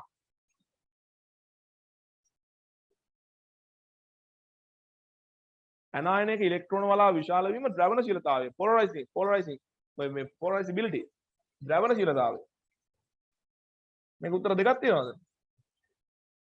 ද්‍රවණශීලතාවය කියන එක පුතේ වැඩි වෙනවා polarizability කියලා දාගන්න. ඒකෙදි දෙකම වැඩි වෙද්දී අරයත් වැඩි වෙද්දී ආරෝපණයත් වැඩි වෙද්දී දාගන්න. කැටායනික ද්‍රවීකාරක බලය polarizing power එක අරය අඩු වෙද්දී වැඩි වෙනවා ආරෝපණය වැඩි වෙද්දී වැඩි වෙනවා. ඇනායනික ද්‍රවණශීලතාවය polarizability අරය වැඩි වෙද්දී වැඩි වෙනවා ආරෝපණය වැඩි වෙද්දී වැඩි දෙක වැඩි වෙද්දී වැඩි වෙනවා. මේකේ ඇනායනයක් ඉලෙක්ට්‍රෝන වලා විශාල වීම කියලා කියන පුතේ ඇනායනයේ විශාල වීම අරය විශාල වීම කියන අදහස හරි. ඒ ඉලෙක්ට්‍රෝන වලා විශාල වීම අරය විශාල වීම ඒවා එකක් විතර ගන්න පුළුවන්. ඒතර ඇනායනයේ ඉලෙක්ට්‍රෝන වලා විශාල වීම එහි ද්‍රවණශීලතාවය ඉහළ යාමට හේතුයි. හරි හරි. හතරක් හරි. ලෝහ පරමාණු කිසි විටක සහසංයෝජ බන්ධන නොසාදයි. වැරදි. D ගොනුවට ආවට පස්සේ කියලා දෙනවා පුතේ. D ගොනුවට ආවට පස්සේ කියලා දෙනවා. D ගොනුවට ආවට පස්සේ කියලා දෙනවා. D ගොනුවට ආවට පස්සේ කියලා දෙනවා. D ගොනුවට ආවට පස්සේ කියලා දෙනවා. පහ වැරදි. දැන් ඔය ද්‍රව්‍ය හදන සියලු බන්ධන මේ අයනික බන්ධන වෙන්න ඕනේ නැහැ. ලෝහයක් අනිවාර්යෙන් අයනික බන්ධන හදන්න ඕන කියන නීතියක් නැහැ. හරි. ඒක ලියා ගන්න ඕන. ලෝහයක් අනිවාර්යෙන් අයනික බන්ධන හදන්න ඕන කියලා නීතියක් නැහැ. D ගොනුවේ ලෝහ සහසංයෝජ බන්ධන හදනවා කියලා ලියා ගන්න. ඇත්තට. D ගොනුවේ ලෝහ සහසංයෝජ බන්ධන හදනවා. හරි. The elements in D block can form covalent bond. හරි.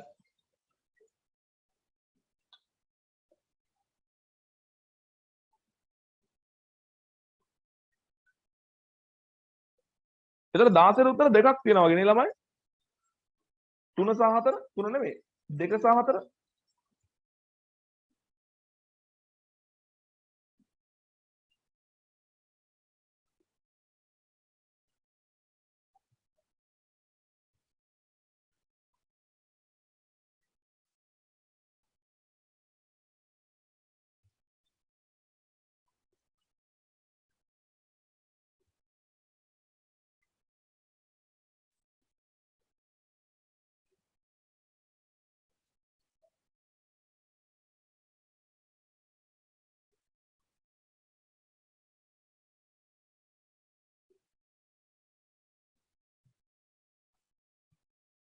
හරි.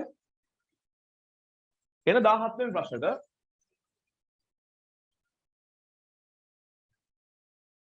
අහිංස ප්‍රශ්නයක් අහලා දෙපා සහසංයෝජනයේ විචලනයේ අනිත් පැත්තද අයනිකාරය මොකක්ද දෙකක් ඒක එහෙම එකක් නැහැ. මොන සම්බන්ධයක් නැහැ. හරි. අයනිකාරය හොයන්නේ කොහොමද? සහසංයෝජනය හොයන්නේ කොහොමද කියන එක තියරි එක පැහැදිලිව පළවෙනි පාඩමේ උගන්වනවා. වෙනම උගන්වනවා. ඒ තියරි භාවිතා කරා. නැත්තම් පැටලෙනවා ඔක්කොම ටික. 17 කාබනේට් අයනයේ CO3 2- අයනයේ පවතින මුළු එකසර ඉලෙක්ට්‍රෝන යුගල සංඛ්‍යාව. ඔකට ඕල්ද වන්ද හම්බෙන්නේ නේ. පොඩ්ඩක් බලන්න. කාබනේට් වල ඔහොම නේද ලුයිස් වියන්නා. මෙන්න මේ ඔක්සිජන් පරමාණු දෙකේ එකසර යුගල 3ක් තියෙනවා. මේ 6ක් තියෙනවා. මෙතන යුගල දෙකක් තියෙනවා. ඒතර 1 2 3යි 4යි 5යි 6යි 7යි 8යි. යුගල ඔක්කොම 8යි. යුගල ඔක්කොම 8යි. උත්තරේ 5. 18 CH4 උත්තරේ දීලාද? CH4 NH3 ක්‍රමාවක් එන්න ඕන එකට ඔය විශාල කියන ලකුණ වැටලා තියෙන්නේ NH3 ඊට පස්සේ H2O සමහරට ඒකම උත්තරේ වෙනවද දන්නේ නැහැ. ඔයගොල්ලෝ ඉතින් ලෝක අපිට ඒකම බලලා ගහුවොත් දන්නේ නැහැ. හරි. නමුත් ඔයගොල්ලන්ට අනිවාර්යයෙන් මේක චෙක් කරලා බලන්න වෙනවා. BCl ද. දැන් මේගොල්ලන්ගේ අහනවා පුතේ මේ CH4 ගත්තාම ඔයා දන්නවා මෙයාට චතුස්තලීය හැඩයක් තියෙන්නේ. මෙන්න මේ බන්ධන කෝඩය. θ1 කියලා දාගමු. ඔක්කොම θ1 තමයි මේකේ. ඊට පස්සේ NH3 ගත්තාම එයාට පිරමිඩීය හැඩයක් තියෙන්නේ. මෙන්න මේ බන්ධන කෝණය. θ2. ඊට ජලය. මෙන්න මේ බන්ධන කෝණය. θ3 කියලා ගමු. ඉතින් යුගල් දෙකක් තියෙනවා. BCl3. මෙන්න මේ බන්ධන කෝණය. මේකෝල සංසන්දනය කරන්න කියනවා. අපි පැහැදිලිවම දන්නවා චතුස්තලීයයි වටේ පරමාණු සමානයි සියලු බන්ධන කෝණ සමානයි 109 හමාරයි. ඒව දන්නේ නැත්නම් ගෙදර ඉඳපල්ලා එක්සෑම් නම් යන්න ලෑස්ති වෙන්න එපා. හරි? තේරුම් ගන්න නැහැ බොරුවට. හරි? මේක 120යි. හරියට. ඒතර පුතේ මේ ටෙට්‍රාහෙඩ්‍රල් චතුස්තලීය ඉලෙක්ට්‍රෝන යුගල ජ්‍යාමිතිය. අපි කියන්නේ මේ බන්ධන කෝණ ගන්නකොට පුතේ ඉලෙක්ට්‍රෝන යුගල ජ්‍යාමිතිය සලකන්න. එතකොට මෙයාට තියෙන්නේ ටෙට්‍රාහෙඩ්‍රල් චතුස්තලිය, මෙයාට තියෙන්නේ ටෙට්‍රාහෙඩ්‍රල් චතුස්තලිය. එතකොට වෙන්නේ මේගොල්ලෝ හැමෝම 109 ළඟින් යනවා. 109 හමාර ළඟින් යනවා. හැබැයි අර එක සැර යුගලේ බලපෑම නිසා බන්ධන පොඩ්ඩක් ඇතුළට තල්ලු වෙනවා. බන්ධන කෝණය කුඩා වෙනවා. මෙයාගේ ඉලෙක්ට්‍රෝන යුගල ජ්‍යාමිතියේ චතුස්තලිය ටෙට්‍රාහෙඩ්‍රල් ඒ නිසා මේකත් 109 හමාර ළඟින් යනවා. හැබැයි 109 හමාර වඩා කුඩායි. එක සැර වලින් තියෙන බලපෑම. දැන් මෙහෙම ගන්න. මේක මෙහෙම ගන්නවා. ඒ පිළිවෙල එන්නේ නැහැ නේද? පැහැදිලිවම CH4 වල HCH බන්ධන කෝණයක් 109 හමාරයි ඊට වඩා ඇමෝනියා ජලය අඩු වෙනවා. මොකද ඒ වගේ එකසර යුගල විසින් බන්ධන ඇතුළට තල්ලු කරන නිසා. මෙතන එකසර යුගල දෙකක බලපෑම නිසා පුතේ මේ තල්ලුව වැඩි. බන්ධන ඇතුළට යන ප්‍රමාණය වැඩි. ඒ නිසා කීට ට්‍රී එක ගොඩක් කුඩා වෙනවා. මෙතන 109 හමාරට පොඩ්ඩක් අඩු වෙන්නේ. මොකද එක යුගලකින් තමයි තල්ලුව තියෙන්නේ. ටීට 3ට වඩා ටීට 4 විශාලයි. මේ දෙකටම වඩා මේක 109 හමාරයිනේ. ටීට 1 විශාලයි. ටීට වඩා අතන කෙලිම 120යි ටීට 4 විශාලයි. ඒ කියලා කියන පුතේ ජල අණුවේ HOH බන්ධන කෝණයට වඩා ඇමෝනියා වල HNH බන්ධන කෝණය විශාලයි. ඊට වඩා CH4 වල HCH බන්ධන කෝණය විශාලයි. ඊට වඩා BCl3 වල CbCl බන්ධන කෝණය විශාලයි. එහෙම උත්තරයක් තියෙනවද? ජල අණුව NH3 CH4 BCl3 තුනද උත්තරේ බලන්න ළමයි. ඊට පස්සේ 19 තුන උත්තරේනේ. 18 තුන උත්තරේ. ඊට පස්සේ 19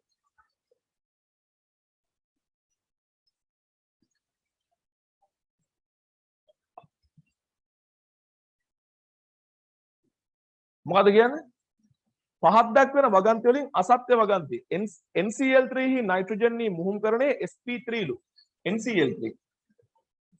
NCl3 වල ලොයිස් ව්‍යුහේ ඇඳාම එන්නේ ළමයි නයිට්‍රජන් වලට ක්ලෝරින් එක තනි බන්ධන මෙහෙම තුනක් තියෙනවා එකසර යුගලක් තියෙනවා අපි කියන්නේ පුතේ මෙයාගේ මුහුම් කාක්ෂික හයිබ්‍රිඩ් ඔබිටල්ස් ගාන 4යි අර මේකත් මුහුම් කාක්ෂිකයක් මෙතන තියෙන්නේ මුහුම් කාක්ෂික මෙතන තියෙන්නේ මෙතන මුහුම් කාක්ෂික එතන මුහුම් කාක්ෂික 4යි කියන්නේ හයිබ්‍රිඩයිසේෂන් එක මුහුම් කරන sp3 පළවෙනි වගන්තිය හරියි දෙවෙනි වගන්තිය කිසිම අණුවක හෝ අයනයක ඉලෙක්ට්‍රෝන යුගලක් දරන මුහුම් කාක්ෂික ඇති නොවේ මම මේ කියන්න හදන්නේ පුතේ බන්ධන වලට සහභාගී වෙන්නේ නැතුව ඉලෙක්ට්‍රෝන යුගලක් තියාගත්ත මුහුම් කාක්ෂික තියෙන්න බෑ කියලා මේ තියෙන්නේ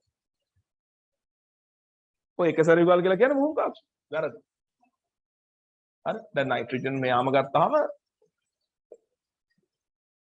මේ ඉලෙක්ට්‍රෝන වල මේ තියෙන්නේ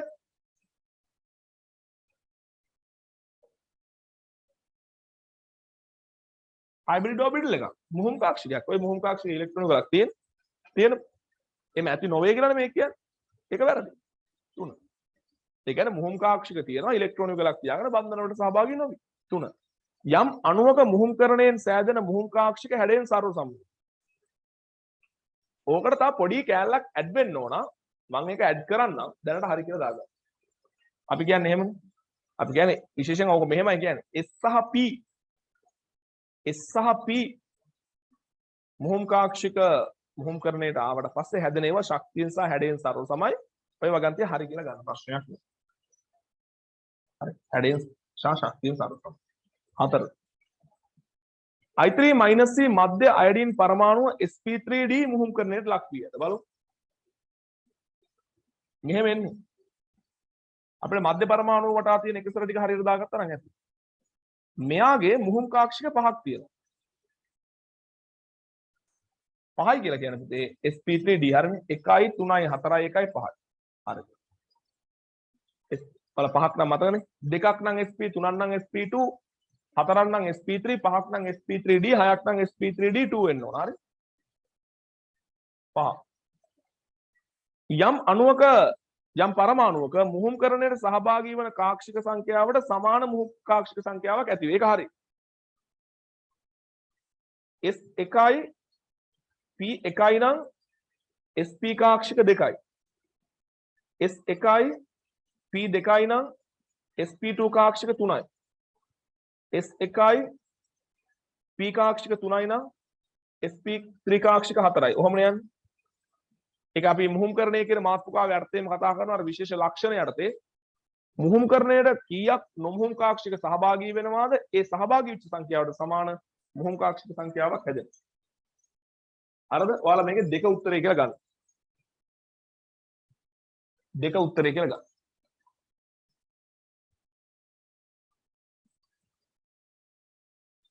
ඊට පස්සේ 20 23 ළමයිට සමහර ළමයිට මේක කරගන්න බැරි වෙන්න පුළුවන්. නමුත් දැන් අවශ්‍ය තියරි කාරණා ටිකක් ඔළුවට ඇවිල්ලා ඉවරයි. මේ සෝඩියම් ක්ලෝරයිඩ් ඊට පස්සේ මැග්නීසියම් ක්ලෝරයිඩ් ඇලුමිනියම් ක්ලෝරයිඩ් කියන ඇලුමිනියම් ක්ලෝරයිඩ් මේ සංයෝගවල සහසංයුජ ලක්ෂණ වැඩි වෙන පිළිවෙලට සකසන්න. ළමයිගේ ඔළුවට ඉස්සෙල්ලාම තියරි එන්න ඕන කොවලන් කැරක්ටර්ස් සහසංයුජ ලක්ෂණ.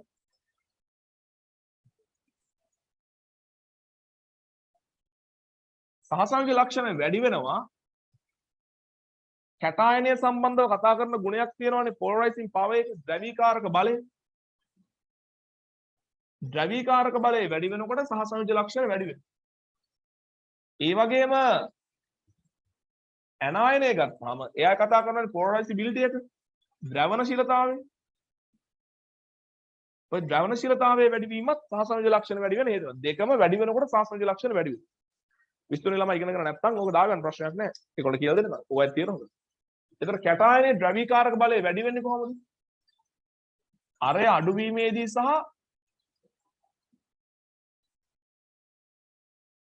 ආරෝපණයේ වැඩිවීමේදී රේඩියස් එක අඩු වෙනකොට සයිස් එක අඩු වෙනකොට ඒ වගේම charge එක ආරෝපණය වැඩි වෙනවා.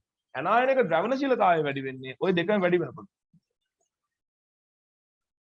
අරය වැඩි වෙනකොට සහ ආරෝපණය වැඩි වෙනකොට. ඔය දෙක වැඩි වෙනකොට. හරි. මේ සෙට් එකම ගත්තහම පුතේ ක්ලෝරයිඩ් ආයනය පොදුයි. නැත්නම් සමානයි. ඇනායනය පොදුයි. ඒ කියන්නේ අපිට සහසංයුජ ලක්ෂණ හොයද්දී මේ තුන් දෙනාගේ වෙනසක් විදියට මේ ඇනායනය කියන එක දකින්න හම්බෙන්නේ නැහැ. ඒ නිසා අපිට කැටායන සලකපුවාම පළවෙනි එකේ සෝඩියම් ප්ලස් අයනේ ඉන්නවා, දෙවෙනි එකේ Mg2 ප්ලස් ඉන්නවා, තුන්වෙනි එකේ ඇලුමිනියම් 3 ප්ලස් ඉන්නවා. පුතේ ආරෝපණය කියන සාධකයේ මතත් අරය කියන සාධකයේ ආරෝපණය කියන සාධකයේ මතත් අරය කියන සාධකයේ මතත් දෙක මතම ද්‍රවීකාරක බලය රඳාපවතිනවා. මෙතන අපි ආරෝපණය කියන සාධකයේ ගත්තොත් ආරෝපණය කියන සාධකයේ ගත්තොත් අපිට පේනවා පුතේ සෝඩියම් ප්ලස් වල ආරෝපණයට වඩා Mg2 ප්ලස් වල ආරෝපණය වැඩි ඊට වඩා ඇලුමිනියම් 3 ප්ලස් වල ආරෝපණය වැඩි. එහෙම බැලුවොත් ආරෝපණය වැඩිම ඇලුමිනියම් 3 ප්ලස් වල ආරෝපණය වැඩි වෙනවා කියන්නේ ද්‍රවීකාරක බලය වැඩි වෙනවා. ඒ කියන්නේ සහසංයුජ ලක්ෂණ වැඩි වෙනවා. තව සාධකයක් තියෙනවනේ. අරය ගත්තොත් පුතේ ඇත්තටම මෙතන ඇලුමිනියම් 3 ප්ලස් වල තමයි අරය අඩුම. ඊට පස්සේ Mg2 ප්ලස් වල ඊට පස්සේ සෝඩියම් ප්ලස් වල ඕනනම් මේක අරය හොයන තැන බලන්න මතක ගන්න.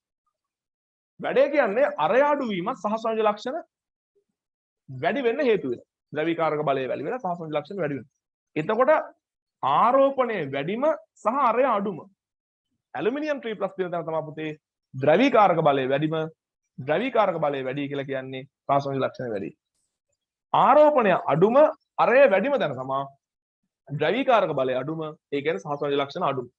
අපි ඕනනම් මේ කාරණා දෙකෙන් එන්න පුළුවන් නිගමනය තමයි කැටායනවල ද්‍රවීකාරක බලය සෝඩියම් ප්ලස් වලට වඩා Mg2 ප්ලස් විශාලයි ඊට වඩා ඇලුමිනියම් 3 ප්ලස් විශාලයි. අවශ්‍ය තියරිය මෙතන තියෙනවා. දැන් ද්‍රවීකාරක බලය වැඩි වෙන පැත්තට සහසංයුජ ලක්ෂණ වැඩි වෙනවා. NaCl වලට වඩා MgCl වලට ඊට වඩා AlCl හරි ලියා ගන්න අවශ්‍ය ළමයි.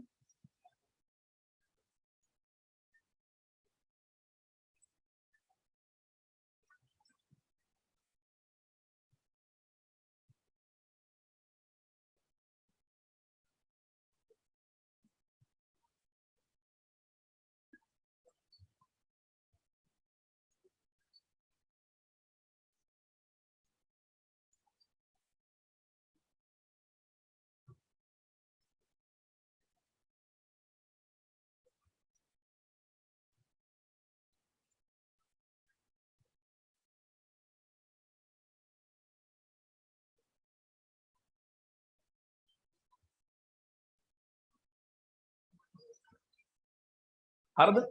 ඊට පස්සේ n ළමයි 21ට. එතන උත්තරේ කීයද? උත්තරේ sorry. පොඩි කේස් එකක් වුණානේ. පොඩි කේස් එකක් වුණා. කට්ටිය සද්ද නැතුව ඉන්නවා.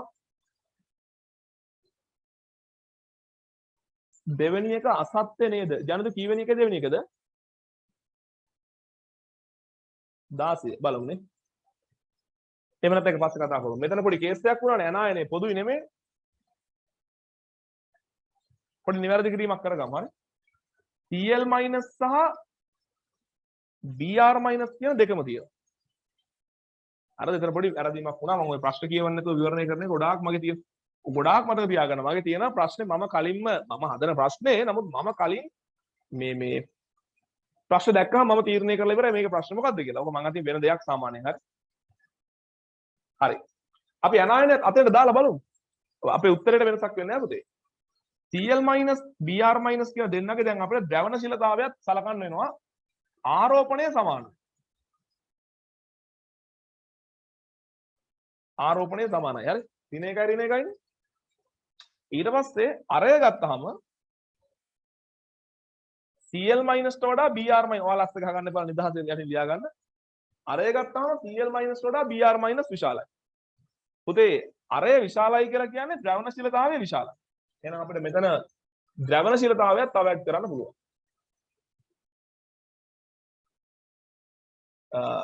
CL minus ට වඩා BR minus වල අරය වැඩිවීම තුළ BR minus ගේ ද්‍රවණශීලතාවය වැඩි. එතකොට පුතේ අපි මේ දෙන්න සංසන්දනය කරනකොට කොයි දෙන්නද? මේ දෙන්න සංසන්දනය කරනකොට අපිට ඇනායනයේ අවශ්‍යතාවයක් නැහැ. සෝඩියම් ප්ලස් ට වඩා Mg2+ වල ද්‍රවීකාරක බලය වැඩි. ඒ නිසා පැහැදිලිවම මෙයාට වඩා මෙයාගේ නැත්තම් මෙයාට වඩා මෙයාගේ සහසංයෝජන ලක්ෂණ වැඩි. ඇලුමිනියම් 3+ වල ද්‍රවීකාරක බලය වැඩි. අපි බලන්න ඕන ඇනායනයෙන් මොන වගේ සපෝට් එකක්ද හම්බෙන්නේ. වැඩේ කියන්නේ ඇනායනිනුත් සහසංයෝජන ලක්ෂණ වැඩි වෙන්නමයි සපෝට් එක හම්බෙන්නේ. එතකොට මේ දෙන්නට වඩා කැටායනයක් ද්‍රවීකාරක බලය වැඩි වෙලා සහසංයෝජන ලක්ෂණ වැඩි කරන්න හේතු වෙනවා. Cl- එක සංසන්දනය කරද්දී bromide Br3- ගත්තාම එතන පුතේ ඇනායනය ඉහළ ද්‍රවණශීලතාවයක් පෙන්නලා සහසංයෝජන ලක්ෂණ වැඩි කරන්න හේතු වෙනවා. කැටායනය ඉහළ ද්‍රවීකාරක බලයක් පෙන්නලා සහසංයෝජන ලක්ෂණ වැඩි කරන්න හේතු වෙනවා. තකට තක දෙන්නම සපෝට් කරන්නේ සහසංයෝජන ලක්ෂණ වැඩි වෙනවා. ඒ නිසා අපිට ඇලුමිනියම් 3+ වල ඇලුමිනියම් බ්‍රොමයිඩ් වල සහසංයෝජන ලක්ෂණ වැඩි වෙනවා කියන එක ගන්න එක හරිම ලේසියි. හරිම ලේසියි. එතනදී පුතේ මේ සංයෝග දෙක සංසන්දනය කරද්දී ඇනායනය පොදුයි. ක්ලෝරයිඩ් සලකන්න ඕනේ නැහැ. නමුත් මේ දෙන්න අරයත් එක්ක කම්පෙයාර් කරද්දී අපිට ඇනායනය සලකන්න වෙනවා. එතනදී අපිට කිසි ප්‍රශ්නයක් නැහැ. ඇලුමිනියම් බ්‍රොමයිඩ් වලදී කැටායනයත් සහසංයෝජන ලක්ෂණ වැඩි වෙන පැත්තට සපෝට් කරන්නේ. ඇනායනයත් සහසංයෝජන ලක්ෂණ වැඩි වෙන පැත්තට සපෝට් කරන්නේ. ඒ නිසා කිසි ප්‍රශ්නයක් නැහැ. 16 දෙක පොඩ්ඩක් බලමු.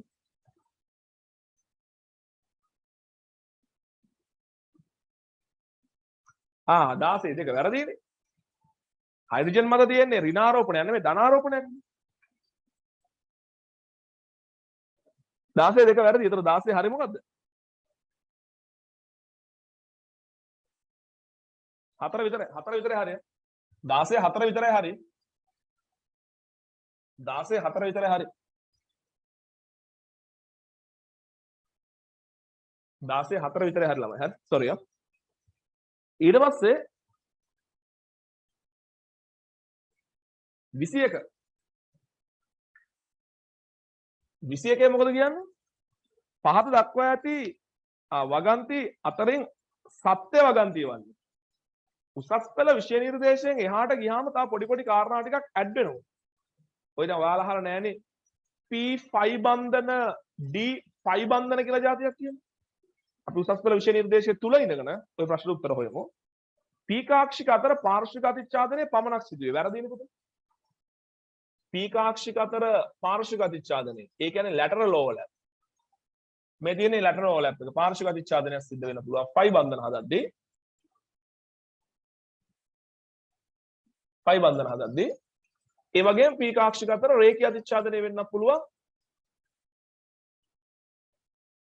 සිග්මා බන්ධන හදද්දී. එක ප්‍රශ්නයක්. සිග්මා බන්ධන හදද්දී. එක වැරදි වගන්න. දෙක පරමාණු දෙකක් අතර පයි බන්ධන පමණක් ඇති විය හැකියි. ඒක වැරදි පුතේ. පරමාණු දෙකක් අතර මුලින්ම සිග්මා බන්ධනයක් එන්න ඕන. සිග්මා බන්ධනයක් ඇවිල්ලා තමයි ඊළඟට පයි බන්ධන එන්න පුළුවන්. පයි බන්ධන විතරක් පරමාණු අතර තියෙනවා කියලා අපි ගන්නෙ නැහැ. දැන් අපි හිතමුකෝ නයිට්‍රජන් අතර තියෙන්නේ තනි බන්ධනයක් කියලා. ඒක සිග්මා. නයිට්‍රජන් අතර තියෙන්නේ දෙකක් වුණොත් එකක් සිග්මා එකක් පයි. නයිට්‍රජන් අතර තියෙන්නේ බන්ධන තුනක් වුණොත් එකක් සිග්මා අනිත් දෙක පයි. සිග්මා එකක් අනිවාර්යෙන් හිට. එහෙම ගන්න. තුන්වෙනි එක. ස්කාක්ෂික දෙකක් අතර අතිච්ඡාදනයේ සෑම විටම රේඛීය ලීනියර් ඕවර්ලැප් එකක්. ඒක හරි. දැන් මෙතන ලැටරල් ඕවර්ලැප් එකක් පාර්ශ්වික අතිච්ඡාදනයක්, ලීනියර් ඕවර්ලැප් එකක් රේඛීය අතිච්ඡාදනයක්. පී කාක්ෂික අතර රේඛීය වෙන්නත් පුළුවන්, පාර්ශ්වික වෙන්නත් පුළුවන්. ලීනියර් වෙන්නත් පුළුවන්, ලැටරල් වෙන්නත් පුළුවන්. හැබැයි ස්කාක්ෂික ගත්තහම පුතේ ඒගොල්ලන්ගේ රේඛීයයි. අර්ධ දැක්වීමට අනුව මෙන්න මේ ආකාරයට අතිච්ඡාදනය වෙන්නේ. රේඛීය කියලා කියන්නේ මොකද්ද? න්‍යෂ්ටියා කරන රේඛාව මත තමයි අර ඉලෙක්ට්‍රෝන ඝනත්වය වැඩි වෙන කලාපය. ඉලෙක්ට්‍රෝන පිහිටන්නේ න්‍යෂ්ටි දෙක අතර වගේ. අන්න එහෙමනම් ඒ අතිච්ඡාදනය වුණාට පස්සේ ඒ පවතින ඉලෙක්ට්‍රෝන වලාව න්‍යෂ්ටි දෙක අතර ඉලෙක්ට්‍රෝන ඝනත්වය වැඩි වෙන ආකාරය. එහෙම කියන්නේ. න්‍යෂ්ටි අතර ඉලෙක්ට්‍රෝන ඝනත්වය වැඩි වෙනවා. ඒ කියන්නේ අර බන්ධන ඉලෙක්ට්‍රෝන එක න්‍යෂ්ටි දෙක මැද්දේ තියෙනවා. න්‍යෂ්ටි දෙක යා කරන රේඛාව මත තියෙනවා. එහෙමනම් ඒක රේඛීය අතිච්ඡාදනයක්. ඉතින් S කාක්ෂික වල හැඩයත් එක්ක මේකොල්ල කොහොම කැරකිලා ආවත් වෙන්න තියෙන මේ වගේ අතිච්ඡාදනයක්. රේඛීය අතිච්ඡාදනය. අපි කියන්නේ සෑම විටම රේඛීය අතිච්ඡාදනයක් වෙනවා. 4. තනි සහසංයුජ බන්ධනයක් පවතින පරමාණු දෙකක් අතර රේඛීය හෝ පාර්ශ්වික පුතේ තනි සහසංයුජ බන්ධනයක් නම් තියෙන්නේ අපි කියනවා තනි සහසංයුජ බන්ධනය සිග්මා බන්ධනයක් වෙන්නවා. තනි සහසංයුජ බන්ධනය සිග්මා බන්ධනය. ලියා ගන්න තනි සහසංයුජ බන්ධනය ඊතලයක් සිග්මා බන්ධනයක් ඉංග්‍රීසි මීඩියම් ළමයි සිංගල් කොවලන්ට් බොන්ඩ් නම් ඒක සිග්මා බොන්ඩ් එකක්. ඉතින් ඒක රේඛීය අතිච්ඡාදනයක්. ඉතන පාර්ශ්වික වෙන්න බෑ. පාර්ශ්වික වෙනවා නම් පයි බන්ධනයක් නේද? අපි පයි බන්ධන හැදෙන්නේ නැහැ කියලා කියන්නේ මුලින්ම. ඒ නිසා අපිට ඒක වැරදි කියලා ගන්න ඕනේ. හරි? එතකොට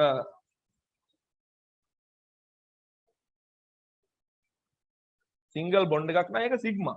සිග්මා නම් ඒක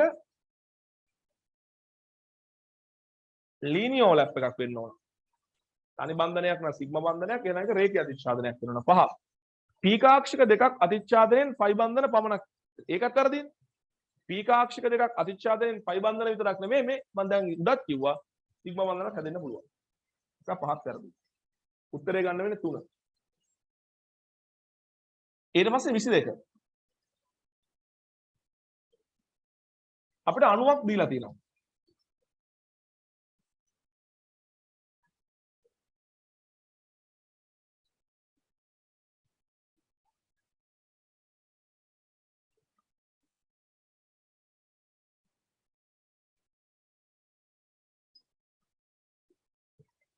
A B C අපෙන් අහනවා ඉහත ව්‍යුහය සම්බන්ධව පහක් දක්වන කුමන ප්‍රකාශ අසත්‍ය වේද? සියලු කාබන් පරමාණු එකම තලයේ පිහිටයි. පොඩ්ඩක් පරිස්සමට ඔය ඉස්තුනේ ළමයිට ලොකු එක්ස්පීරියන්ස් එකක් නැහැ ප්‍රශ්නවල. නමුත් ටික ටික ගොඩ දාන්න වෙනවා. හරි. 1. ඔය සියලු පරමාණු තලයේ පිහිටයිද කියලා ගන්න හොඳම දේ තමයි මෙන්න මේ sp2 කාබන් ගෙන් අල්ලගන්න. sp2 කාබන් ගෙන් අල්ලගන්න. sp2 කාබන් පරමාණුවක් වටා පුතේ සියලු බන්ධන පවතින්නේ එකම තලයේ. තලීය ත්‍රිකෝණාකාරව. ඒ කියන්නේ තනිකරම මේ බෝඩ් එකට ෂීට් කරන්න පුළුවන්. හරි. මෙයක් sp2 නේ. එයා වටා පවතින්නේ තලීය ත්‍රිකෝණාකාරව.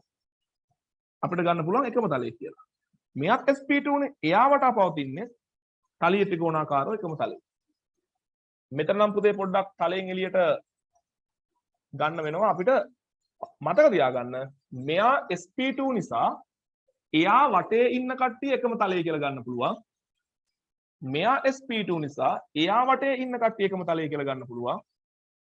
මෙයා sp2 නිසා මෙය කට්ටිය එකම තලයේ. එතකොට මෙයා sp2 නම් මේ කාබන් දෙකම තලයේ, මෙයා sp2 නිසා මේ කාබන් දෙක එකම තලයේ. අපිට කාබන් පරමාණු හතරම එකම තලයට ගන්න පුළුවන්. ඒ දෙන උත්තරේ හරි කියලා ගන්න. එකම තලයට ගන්න පුළුවන්. 2. ABC බන්ධනවල දිග වැඩි වෙන පිළිවෙල. පුතේ අනිවාර්යයෙන්ම ද්විත්ව බන්ධනය කෙටි වෙන්න ඕන. C ට වඩා අනිවාර්යයෙන්ම අපි A සහ B විශාලයි කියලා ගන්න ඕන. A සහ B කියලා කියන පුතේ තනි බන්ධන දෙකක්. ඔයාලට තනි බන්ධන සංසන්දනය කරන විදිය කියලා දීලා තියෙනවා. මෙන්න මේ A කියන බන්ධනය හැදෙන්නේ මෙන්න මේ sp3 මුහුම්කරණයට ලක් වෙච්ච කාබන් පරමාණුවේ sp3 මුහුම්කාක්ෂිකයක් sp2 මුහුම්කාක්ෂිකයක් එක රේඛීය අතිච්ඡාදනය වෙලා. මං කිව්වා ඔය වගේ වෙලාවට ඔයගොල්ලෝ s ප්‍රතිශතය ගණනය කරන්න. sp3 වල s ප්‍රතිශතය 125යි. හතරෙන් එකක් නේ. මෙතන 133.3යි. තුනෙන් එකක් නේ. එතකොට 25යි 33යි 25යි 30යි 50යි 53ක් විතර දෙන්නේ. sorry. ඔව් 25යි 30යි 55යි 58ක් විතර. ඊට පස්සේ B කියන බන්ධනය ගත්තාම එක පැත්තකින් sp2 මුහුම්කාක්ෂිකයක් අනිත් පැත්තෙනුත් sp2 මුහුම්කාක්ෂිකයක්. A කියලා කියන්නේ 33.3යි 66.6ක් විතරද? තියරිය මොකක්ද? S ප්‍රතිශතය වැඩි නම් ලියා ගන්න තියරිය ඕනනම් S ප්‍රතිශතය වැඩි නම් බන්ධන දිග අඩුයි. ද්විත්ව බන්ධනයට වඩා තනි බන්ධන කොහොමද දිග නිසා C ට වඩා AB වැඩි කියලා ගත්තා. නමුත් A ට වඩා B කොටයි. මෙතන මේ දෙන්න සංසන්දනය කරන්නේ මෙතන S ප්‍රතිශතය වැඩි ඒ නිසා බන්ධනය කොටයි කියලා ගත්තා. ඒ නිසා දෙවෙනි එකේ අහන්නේ C ට වඩා A විශාලයි. ඒක වැරදි. ඒක දෙක වගන්තිය වැරදි. ඊට පස්සේ තුන්වෙනි එක sp2 මුහුම්කරණයට ලක් වූ කාබන් පරමාණු 4ක් ඇත. sp2 මුහුම්කරණයට ලක් වෙච්ච කාබන් පරමාණු 3යි තියෙන්නේ. sp2 කාබන් 3යි තියෙන්නේ. 4 sp මුහුම්කරණයට ලක් වූ කාබන් පරමාණු කිසිවක් නැත. ඒක හරිය නේද? ඔන්න ආයෙත් උත්තර දෙකක් ආවද කොහෙද? සියලු කාබන් පරමාණු එකම තලයේ පිහිටයි කියලා ගන්න පුළුවන් පුතේ. ඊට පස්සේ AB sp2 මුහුම්කරණයම ඉවරයි. sp මුහුම්කරණයට ලක් වූ කාබන් පරමාණු කිසිවක් නැත. ඒක හරියනේ. පහ ඔක්සිජන් පරමාණුවට සම්බන්ධ කාබන් පරමාණු වටා අණුවේ හැඩය තලිය ත්‍රිකෝණාකාර වේ. අසත් එක අපි නේද මේකත් හරි. අසත් එක නේ. එතකොට එක හරි 4 හරි 5 හරි 2යි 3යි දෙකම වැරදිද? 2 ABC බන්ධනවල දිග වැඩි වෙන පිළිවෙල C ට වඩා B විශාලයි B ට වඩා A විශාලයි. මේකේ තියෙන්නේ CAB කියලා. එන්න ඕන CBA. මොකද ළමයි කේස් එක උනේ එතන? දෙක වැරදි. ආයෙම තුනක් වැරදි කියලා ගත්තා. ඒකට 2යි 3යි උත්තර දෙකම එන්න ඕන ළමයි. එන්න ඕනේ. කියන්න. 3 හරි නේද?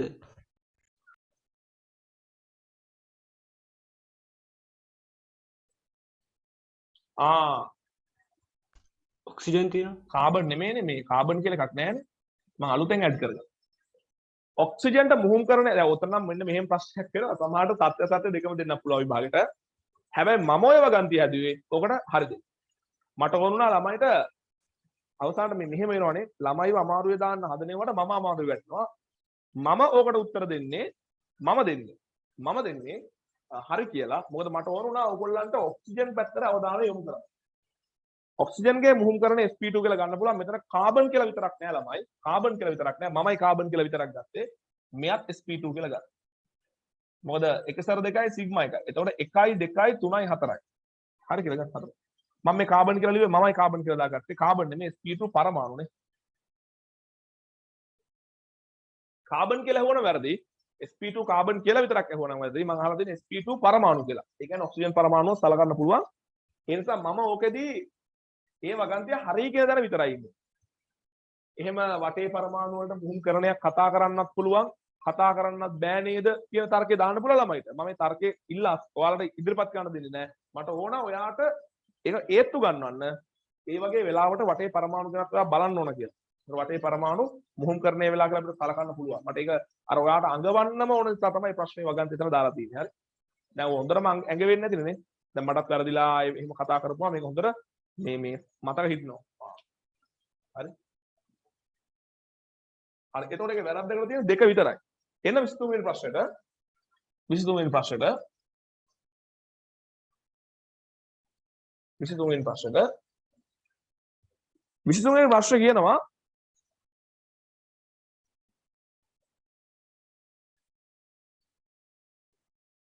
NO2 NO+ NO2+ සහ NO2- සම්බන්ධව පහක් දැක්වෙන කුමන ප්‍රකාශයේ සත්‍යයේද? මට හිතෙනවා ඔගේ ලුයිස් වීව් අඳගත්තොත් හොඳයි කියලා. NO2 වල ලුයිස් වීව් එන්නේ මෙහෙම නේද ළමයි?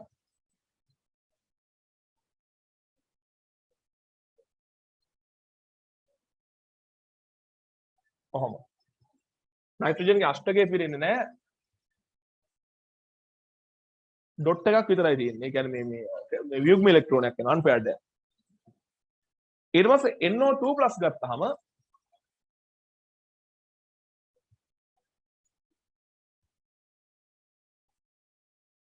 මෙහෙම තියෙන්නේ. ඔහොම. 1 2 3 4 5 6 7 8යි. අෂ්ටකය පිරලා නමුත් මෙයාගේ ඔව් හරි මෙහෙම ගන්න. ඊළඟට අෂ්ටකය පිරලා නමුත් අරයාගේ ධනාරෝපණයක්. NO2- ගත්තාම මෙහෙම තියෙනවා.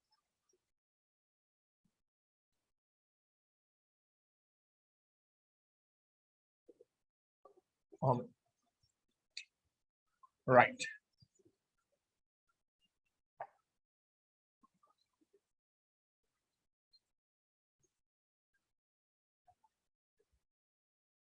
පළවෙනි වගන්තිය. ඉහත අණු අයනවල හැඩය සියල්ල පිළිවෙලින් NO2 වල ඒ දීලා තියෙන හැඩය පිළිවෙලින් අපිට දීලා තියෙන NO2 NO2+ NO2-. පුතේ දැන් ළමයිට ප්‍රශ්නයක් එනවා මේ NO2 වල හැඩය ගන්න කොහොමද? මෙතන ඉලෙක්ට්‍රෝන යුගලක් නැහැ නේ කියලා. නමුත් පුතේ එතන තියෙන්නේ අපි ගසලා ගන්න ඕන කාක්ෂිකයක්. විකර්ෂණ ඒකකයක්. මේ ධනාරෝපණය ඕනේ නැහැ. රිපල්ෂන් යුනිට් එක. විකර්ෂණ ඒකකයක්. රිපල්ෂන් යුනිට් එක. ඒ නිසා පුතේ NO2 වල හැඩය එන්නේ මෙහෙම. NO2+ වල හැඩය එන්නේ රේඛීය. NO2- වල කොහොමද ඉතින් මේක කෝණික වෙනවනේ. කොහොමද? ඒතර දීලා තියෙන්නේ රේඛීය කෝණික කෝණික. රේඛීය කෝණික කෝණික. වැරදි නේද? වැරදි. NO2 නේ මුලින් තියෙන බලන්න මට වැරදුනොත් කියන්න. මම ළඟ උත්තර මොකුත් නැහැ. මම මේ ලැප් එකෙන් බලන් කරන්නේ. හරි? පැහැදිලි නේ ළමයි? දෙවෙනි එක. පුතේ දැන් මතක තියාගන්න තනි ඉලෙක්ට්‍රෝනයක් ආවොත් ඒක විකර්ෂණ ඒකකයක් විදිහට අරගෙන දැන් ඉලෙක්ට්‍රොනිකල් ජ්‍යාමිතියම තලිය ත්‍රිකෝණාකාර ඕන ලියාගන්න. මෙයාගේ ඉලෙක්ට්‍රොනිකල් ජ්‍යාමිතිය අපි කියන්නේ තලිය ත්‍රිකෝණාකාර. අණු අයන තුනෙහිම නයිට්‍රජන් පරමාණුයේ විද්‍යුතතාවය සමාන වේ. ඔන්න ඕක තාම අපේ මේ 23 සිංහල මීඩියම් ක්ලාස් එකේ සහ ඉංග්‍රීසි මීඩියම් ක්ලාස් එකේ ළමයිට බෑ. නමුත් අර සෙනසුරාදා ක්ලාස් එකේ ළමයිට පුළුවන්. 22 කේ ළමයිට කොහොමත් පුළුවන්. 20 කේ ළමයිට කොහොමත් පුළුවන්. මේ යනුලා ක්ලාස් එකට ලබන සතිය හෝ ඊළඟ සතිය කියලා දෙන්න. ඕකද මෙන්න මෙහෙම ගන්න ඕන. ඔය ප්‍රභේද තුන ගත්තාම NO2 NO2+ සහ NO2- ගත්තාම ওই විද්‍යුතතාවයේ පුතේ ආවර්තාවකයේ 3යි කියලා තිබ්බට ඕක සුළු වශයෙන් වෙනස් වෙනවා. හරිද? දන්නද ළමයි? ඔය අණු වටේ පරමාණු ඒගොල්ලන්ගේ විවිධ කාරණා මත විද්‍යුතතාවය සුළු වශයෙන් ඉහළ පහළ යාම සිද්ධ වෙනවා. නයිට්‍රජන්ම තිබ්බත් ඒ ප්‍රභේදයේ විද්‍යුතතාවය ඒ ප්‍රභේදවල විද්‍යුතතාවය වෙනස් වෙන්න පුළුවන් නයිට්‍රජන්. විද්‍යුතතාවය සංසන්දනය කරද්දී මුලින්ම අපි ගන්නෙ මුහුම්කරණය කියන සාධකය. එතකොට NO2 වල නයිට්‍රජන්ගේ මුහුම්කරණය මේකත් මුහුම් කාක්ෂිකයක් විදිහට ගන්න ඕන. සිග්මා බන්ධන 2යි මුහුම් කාක්ෂිකය එතකොට 3යි. sp2 මුහුම් කාක්ෂිකයක් තියෙනවා. කරණයක් තියෙනවා. NO2+ ගත්තාම මෙයාගේ සිග්මා බන්ධන 2ක් විතරයි. එයාට තියෙන sp මුහුම් කරණයක්.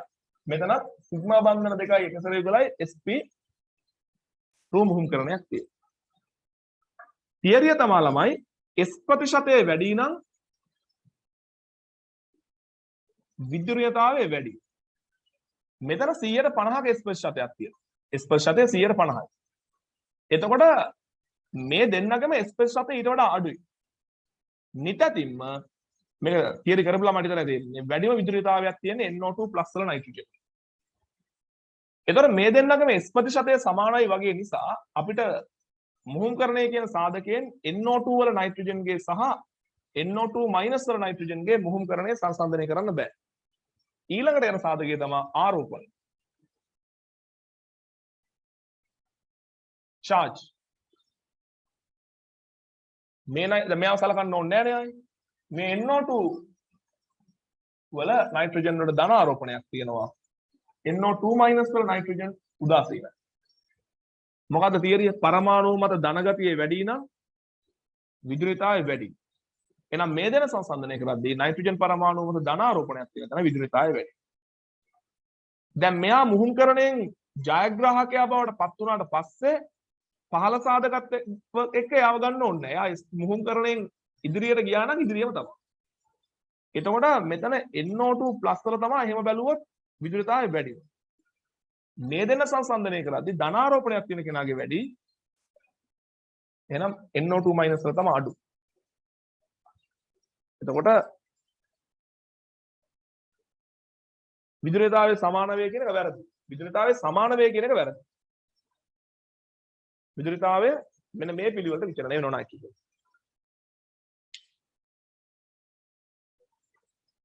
අන්න නැක්වනේ.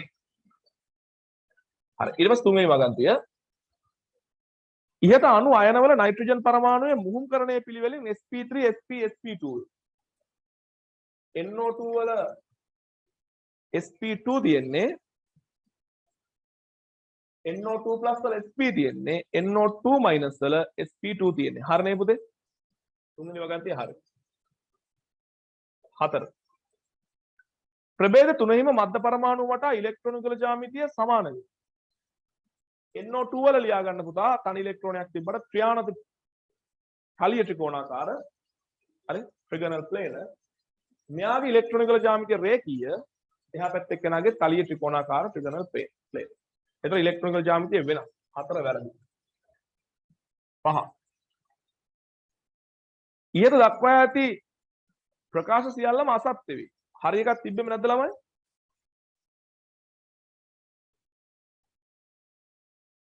තුන්වෙනි එක හරි නේද? කවුද කලන? ඔව් සර් තුන්වෙනි එක හරි. තුන්වෙනි එක හරි. තුන විතරනේ හරිනේ. එහෙනම් ඒකට 3 කියලා ගන්න. ඒක තව හොඳ වගන්තියක් මගේ ඇරලා දෙනවා බන්ධන කොන හරි දෙන්නේ නැහනේ. හරි මම එක දවසක් වෙන දවසක් කියලා දෙන්නම්කෝ. 24 පරමාණුක කාක්ෂික සම්බන්ධයෙන් පහත් සඳහන් කුමන ප්‍රකාශයේ සත්‍ය වේද? p කාක්ෂික ඒ ප්‍රශ්න කලිනුත් තිබ්බද? නෑනේ. p කාක්ෂික දෙකක් අතිච්ඡාදනය වූ විට සෑම විටම පයි බන්ධන සෑදේ. අපි කලින් කතා කරා මීට සමාන ප්‍රශ්නයක් කලින් තිබ්බා. සෑම විටම පයි බන්ධන සෑදේ කියන එක වැරදි. සිග්මා බන්ධනත් හැදෙන්න පුළුවන්. 2 S කාක්ෂිකයක් p කාක්ෂිකයක් සමග අතිච්ඡාදනය වූ විට පයි බන්ධනයක් හෝ සිග්මා බන්ධනයක් සෑදේ. වැරදි. අපි කියලා තියෙන්නේ අපි ඉගෙනගෙන තියෙන දේ මම උත්තර දෙන්නේ. සිග්මා සහ p අතිච්ඡාදනයේදී රේඛීය අතිච්ඡාදනයක්මයි සිද්ධ වෙන්නේ. රේඛීය අතිච්ඡාදනයක්මයි සිද්ධ වෙන්නේ. හරි. මේක ලීනියර් ඕලැප් එකක්. රේඛීය අතිච්ඡාදනයක්මයි. ඒ කියන්නේ ඒක සිග්මා බන්ධනයක් කියලා ගන්න. එහෙම ගන්න පුතේ. තුන්වෙනි එක. මුහුම්කරණයේ සහභාගී වන S සහ p කාක්ෂික එකම පරමාණුකට අයත් වේ යුතුයි. ඔව්. මම ඔය දැන් මේ ඕවර්ලැප් කියන එක අතිච්ඡාදනය කියන එකයි මුහුම්කරණය පටලගනි කියලා. ඕවර්ලැප් වෙන්නේ අතිච්ඡාදනය වෙන්නේ එකිනෙකට වෙනස් පරමාණු දෙකක කාක්ෂික මේ තියෙන්නේ. මෙයා එක පරමාණුවක වෙන්න ඕන මෙයා එක පරමාණුවක. අතිච්ඡාදනය වෙන්නේ ඩිෆරන්ට් ඇටම්ස් වල කාක්ෂික. ඔය මේ ඔබ මුහුම්කරණයට සහභාගී වෙන්නේ පුතේ එකම පරමාණුවේ කාක්ෂික සහ ඒවා සමාන ශක්තියක් හෝ ශක්ති අන්තරය තරම් විශාල නොවන. කියන්නේ තුන්වන ශක්ති මට්ටමේම sp ඒ වගේ. හරිද? එතකොට එකම පරමාණුවේ කට්ටිය තමයි මුහුම්කරණයට සහභාගී වෙන්නේ. 3 හරි. 4 S කාක්ෂික දෙකක් සෑම විටම පාර්ශ්වික අතිච්ඡාදනය lateral overlap වැරදි. 5 S කාක්ෂික හැම වෙලේම අතිච්ඡාදනය ලීනියර්. මේක ලීනියර් overlap එක. මුහුම් කාක්ෂික දෙකක් අතිච්ඡාදනයෙන් සිග්මා බන්ධනයක් හෝ පයි බන්ධනයක් හැදේ. පුතේ අපේ විෂය නිර්දේශය තුල අපි පයි බන්ධන හැදෙනවා කියලා සලකන්නේ මොනවාගෙන්ද? p කාක්ෂික දෙකක් අතිච්ඡාදනය. 5 වැරදි කියලා ගන්න. ඒකට හේතුව මම ඉදිරිපත් කරන්නේ පයි බන්ධන හැදෙන්නේ p කාක්ෂික lateral overlap එකෙන්. පාර්ශ්වික අතිච්ඡාදනය කියලා ගන්න. ඒ නිසා මුහුම් කාක්ෂික අපි කියන්නේ පුතේ සිග්මා බන්ධන හදන සහභාගී වෙනවා කියලා. මුහුම් කාක්ෂික සෑම විටම සිග්මා බන්ධන හදන සහභාගී වෙනවා කියලා ගන්න. පයි බන්ධන දෙකක් පයි බන්ධනයක් හදන නම් p කාක්ෂික දෙකක් පාර්ශ්වික අතිච්ඡාදනයට ලක් වෙන්න ඕන නැත්නම් lateral overlap එකට යන්න ඕන කියලා එහෙම ගන්න. ඒ නිසා අපිට තුන්වෙනි වගන්තිය විතරක් හරි කියලා ගන්න පුළුවන්. මේ වගේ ඇතුලේ තව චූටි බරපතල යන්නේ තියෙනවා පොඩි කේසස් ටිකක්. ඒවා අපිට උසස් පෙළ විෂය නිර්දේශයේදී කලකන්න ඕනේ නැහැ. ඒ නිසා අපි උසස් පෙළදී ඉගෙන ගත්ත කාරණා වලින් ඔතනදී උත්තර ගන්න. එතකොට ඔයාලට ලකුණු හම්බෙලා බය වෙන්න දෙයක් නැහැ. 25. ඊට අමතරව මොනවා හරි ගැටලුවක් තිබ්බොත් මට කතා කරන්න.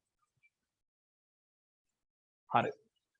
25 අණුවක් දීලා තියෙනවා. මේක මකලා බෝඩ් එකේ ටිකක් ලොකුට මේ ප්‍රශ්නෙත් කරමු. මේකත් හොඳ ප්‍රශ්නයක් වෙන්න ඕන. ඒ කියන්නේ ඔයාලට දෙයක් ඉගෙන ගන්න තියෙන ප්‍රශ්නයක්. 25 මේ ගොඩාක් ළමයිට මේ ওই බන්ධන දිග කෝණ පිළිබඳව වර්ධින ඔය වගේ කට්ටියගෙත්. එතකොට මෙතන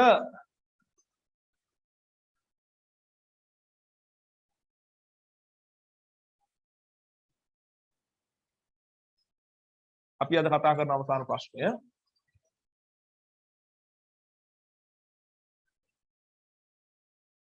මේ පරමාණු අංක කරලා තියෙනවා y w v z සහ x කියලා. simple a sorry එක cy cw cz කෝණයේ අංශක 120යි. cw මෙන්න මේ කොණය නේද? ඔව්. ඔව් පුතේ. මෙයාගේ මුහුම්කරණය sp2. එතකොට යාවට තලිය ත්‍රිකෝණාකාරව විහිදෙන්න ඕකේ කොහොම තිබ්බට ඕකේ එන්න ඕන. තනි බන්ධන දෙකයි දිත්ත බන්ධනේ මෙහෙම. හරියටම 120ක් වෙන්නේ නැතිව පුතේ මෙතන දිත්ත බන්ධනයක් ඉලෙක්ට්‍රෝන 4ක් තියෙන නිසා පොඩ්ඩක් මේ දෙක එකට ලං වෙයි. නමුත් මේ හැම බන්ධන කෝණයක්ම ආසන්නව අංශක 120යි කියලා ගන්න පුළුවන්. ඒක හරි. ඊට පස්සේ මෙම අණුවේ සියලු කාබන් පරමාණු එකම තලයක දාගන්න පුළුවන්ද කියලා අහනවා. මෙතනින් පටන් ගන්න. මෙයා මම හැම වෙලේම පටන් ගන්න කියන්නේ sp2 කෙනෙක්ගේ. sp2. එතකොට එයාගේ තලිය ත්‍රිකෝණාකාරව විහිදෙනවා මම ch3 උඩට දාගන්නම් පුතේ. හැම වෙලේම මතක තියාගන්න sp2 ට බැඳෙන කෙනෙක් එකම තලයේ පිහිටන්න ඕන. එහෙනම් මේ කාබන් එකයි මේ කාබන් එකයි මේ කාබන් තුන එකම තලයේ. මෙයාගේ sp මුහුම්කරණය එතකොට පුතේ එකම තලයේ විතරක් නෙමෙයි එකම රේඛාවේ. මේ දෙන්න එකම තලයේ. එහෙනම් මෙයා ඉන්න තලයේ මෙයා ඉන්නවනම් මෙයා ඉන්න තලයේ මෙයා ඉන්නවනම් මේ කාබන් හතර දැනට එකම තලයේ. ඉතින් එතකොට වැඩේ වෙලා ඉවරයි. කාබන් හතරම එකම තලයේ. හරිද? ඔම ටික ටික කරගෙන යනකොට එකම තලයේ කතාව හරි. ඔක හරියනවා. CW CY ඒක බන්ධනයට වඩා CW CY ඔය ඒක බන්ධනයක් CW CY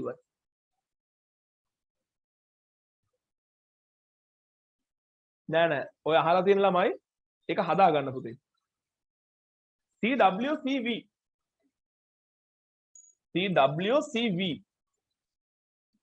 print mistake යා CW CV කාට හරි අසාධාරණයක් වුණොත් ප්‍රශ්නට ඕල් දාගන්න එක ප්‍රශ්නයක් නෑ. CW CV ඒක බන්ධනයට වඩා CW CX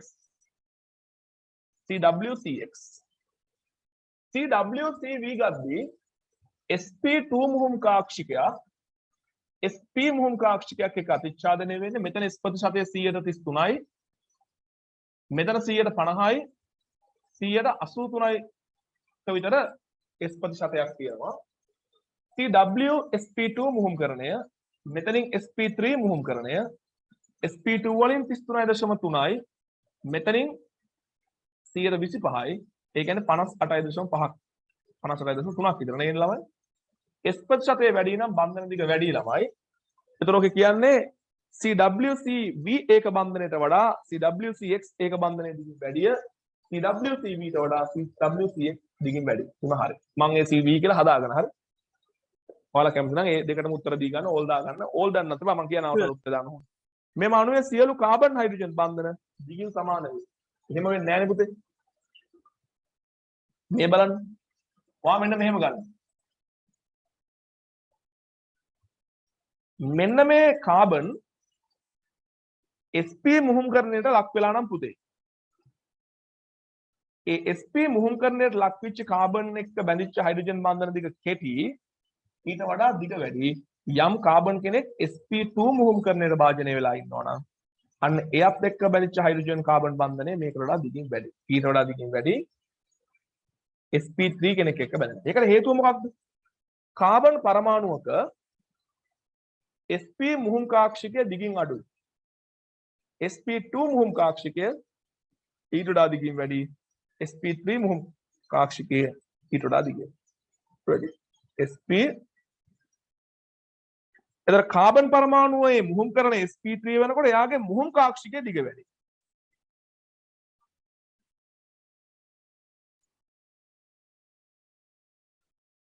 කාබන් පරමාණුවේ මුහුම් කාක්ෂිකයේ දිග අනුව අපිට කියන්න පුළුවන් බන්ධන දිග වෙනස් වෙනවා කියලා. ඒතර sp3 මුහුම් කරන්නට ලක් වෙච්ච කාබන් පරමාණුවක් එක්ක හයිඩ්‍රජන් බඳිනවා. එතන තමයි දිගම කාබන් හයිඩ්‍රජන් බන්ධනය තියෙන කියලා ගන්නවා.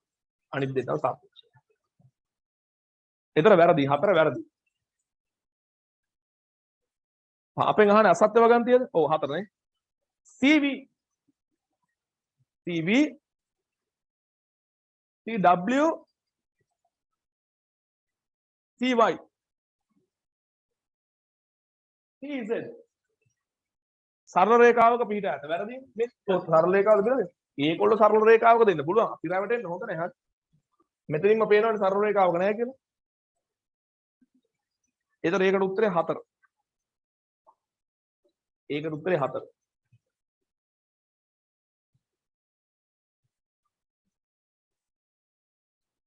ශාෂය වැරදුනාද ඒක? CY ඒක බංග. CY මං ස්ට්‍රක්චර් එකෙන්ද වැරදිද?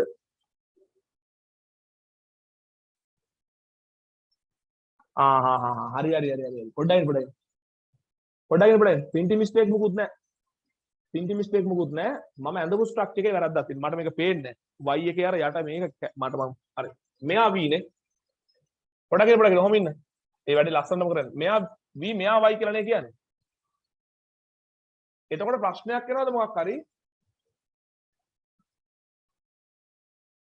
එතකොට කොහොමද වෙන්නේ? CW CY. එතකොට හදන්න දෙයක් නැහැ නේ. CW CY. CW CX. ඒත් අපේ උත්තරේ කිසිම බලපෑමක් වෙන්නේ නැහැ නේද? සශය වෙන්නේ නැහැ නේ උත්තරේට බලපෑමක්.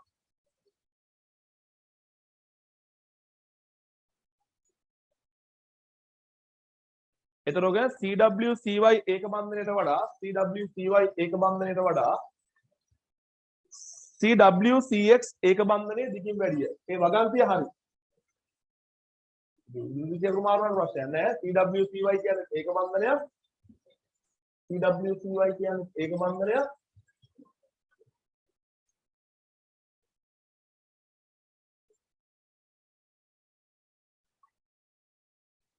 ඔව්.